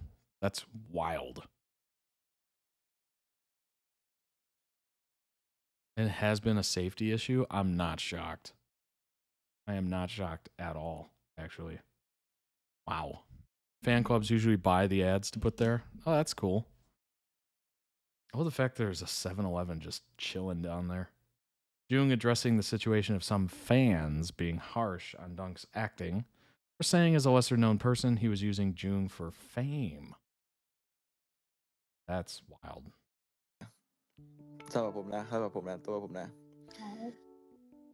ชอบใครก็ได้นะชอบใครก็ได้จะชอบดังมากกว่าหรือว่าชอบผมมากกว่าหรือว่าชอบคู่หรือว่าอะไรก็ตามนะผมว่าสำคัญ Look สุ at ด how นะ bad these closed captionings ก็ are แค่ here ให้เกียรติ as opposed to คน the คนอื่น actual แค่นั้น ones. แหละสมมติว่ามีคนเป็นเมนผมใช่ไหมสมมติว่าเป็นเมนผม แต่เขาเรียกว่าอะไรอ่ะไม่แบบไม่ respect คนของผมหรือว่าแบบเพื่อนรอบตัวผมหรือว่าอะไรก็ตามผมก็ไม่แฮปปี้เหมือนกันนะผมก็คงรู้สึกแบบเหมือนถ้าผมจะรักแฟนคลับผมก็คงรักไม่สุดอ่ะนึกออกไหมก็คงรู้สึกแบบโอ๊ยทำไมวะโอ๊ยทำไมเป็นอย่างงี้อะอะไรบางก็คงในความคิดของผมมันก็จะเป็นแบบมันจะมีความรู้สึกนั้นขึ้นมาว่าแบบเอ้ยทำไมต้องอะไรอย่างเงี้ยอะไรอย่างเงี้ยซึ่งยังไม่มีความรู้สึกนั้นขอบคุณมากที่ทำให้ผมไม่มีความรู้สึกนั้น เมื่อกี้ไม่ผิดใช่ไหมว่าคนของผมอ่ะ Oh my gosh. เนี่ย Oh, เรา come ต่อ on. ว่าเราโฟกัสผิดจุดเลยอะกำลังสอนอยู่เนี่ย คำพูด Oh my gosh. Of course. Gotcha moments everywhere. UMMTV actor had a fan just get in his car? What? Good grief. That's terrible. Oh my gosh. Well, it's not surprising. You know, parasocial relationships is a thing, right? We're all aware of what that is. If you're not, basically just means by watching something, you feel like you know them, basically. That can be kind of dangerous because you know, there's been people that have on YouTube that have had people come to their house and just randomly show up. Like, imagine that. Like, somebody just randomly shows up to your house. It's just like, hey, I know you. And you're just like, what? I don't know who you are. And they're just like, oh, no, I watch your stuff, so I know you. Oh, my God, what? And so many times they release videos like, don't come to my house. Don't, you know. It's crazy. It's safe. You know, it's not safe, all that stuff. I'm assuming they have a lot of issues with that. Certainly if they get doxxed, of course. But do the actors actually go in that building a lot? That's the question. I guess, is there studios in there? Or is it just like corporate, you know, communications and the marketing department and all that normal stuff? So they do have studios in there. Yikes. Yeah, that definitely needs better security. Oh my gosh. Yeah, that definitely needs better security. A sympathetic Dunk looks after a tired Joong. They go in there all the time. Oh my gosh. They need to come up with like a hidden like CIA black site for the actors to go in to meet with people. They should just turn that building into just straight up corporate.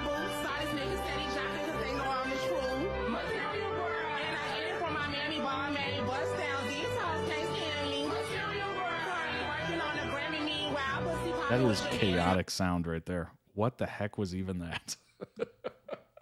Hold on. Here we go. That was so distracting I couldn't even. Oh, gotcha.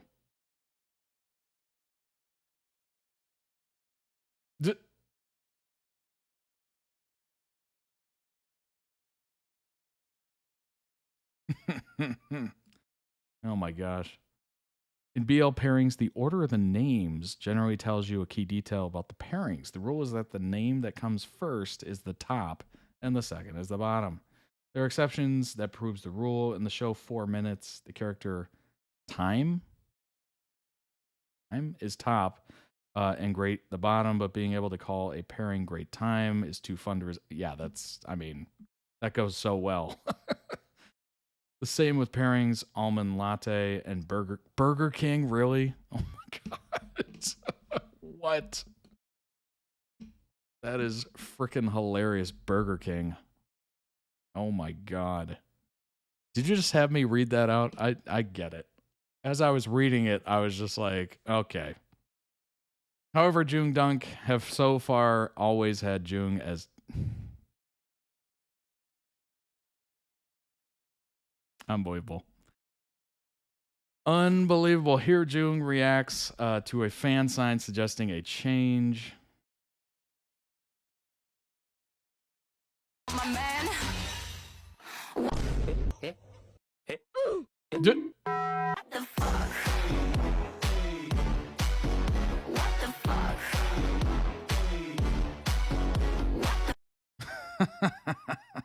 Just throw him for a loop. About their characters in THK. Want to say that he's hotter and more aggressive. He told me, get ready, this year is surely going to be Dunk Joong. He must ask you, I'm aggressive, can you handle that? Of course I can handle that. No matter how aggressive you are, I'm always ready to handle that. That's funny. I love how he's just saying that with an absolute smirk on his face. Hilarious. Oh my gosh. Anyway. The ending of that. Unbelievable. Burger King's amazing. That is literally one of the greatest pairing names I've ever heard. And that is wonderful free publicity for that fast food company that needs all the publicity they can get. I think they keep falling down the list, don't they? Or maybe they have been flirting with bankruptcy for the longest time. And they've tried to redo their menu and it just hasn't worked. Ending on a high note. Oh my gosh. Well, I hope you enjoyed this stream. Oh my, seriously? That's one? Dead. Oh yeah, get me out of here fast. Get me out of here fast. Cue the music. Cue the music. Thanks for hanging out, everybody. I hope you had as much fun as I did. This will be my night, as you see before you. It'll be awful, but I'll get to work on it. I hope you have a wonderful week ahead. I will see you all on Friday. Don't forget to subscribe to the YouTube channel. Follow the Twitch channel if you want to watch live and hang out with all these fine people. Check out the website if you'd like to request your own videos, toddreacts.com. Certainly check out the winter merch as well. It is going to get colder here soon, hopefully. Please. It is still so warm out. Yeah, check it out. New accessories, new clothing, ships worldwide. Members save 15% on every order. And did I miss anything? Join the Discord. All these fine people are also in the Discord. So join that today. It is free. It's available. Links are everywhere. You'll find them. I believe in you. But yes. Have a wonderful week. If you're at work, I hope it's an easy one. If you're in school, I don't know, do your homework. Do well on your tests, quizzes, whatever. I say as if I don't remember it. And appreciate it, Jace, for all the links. And Luke for all the links as well.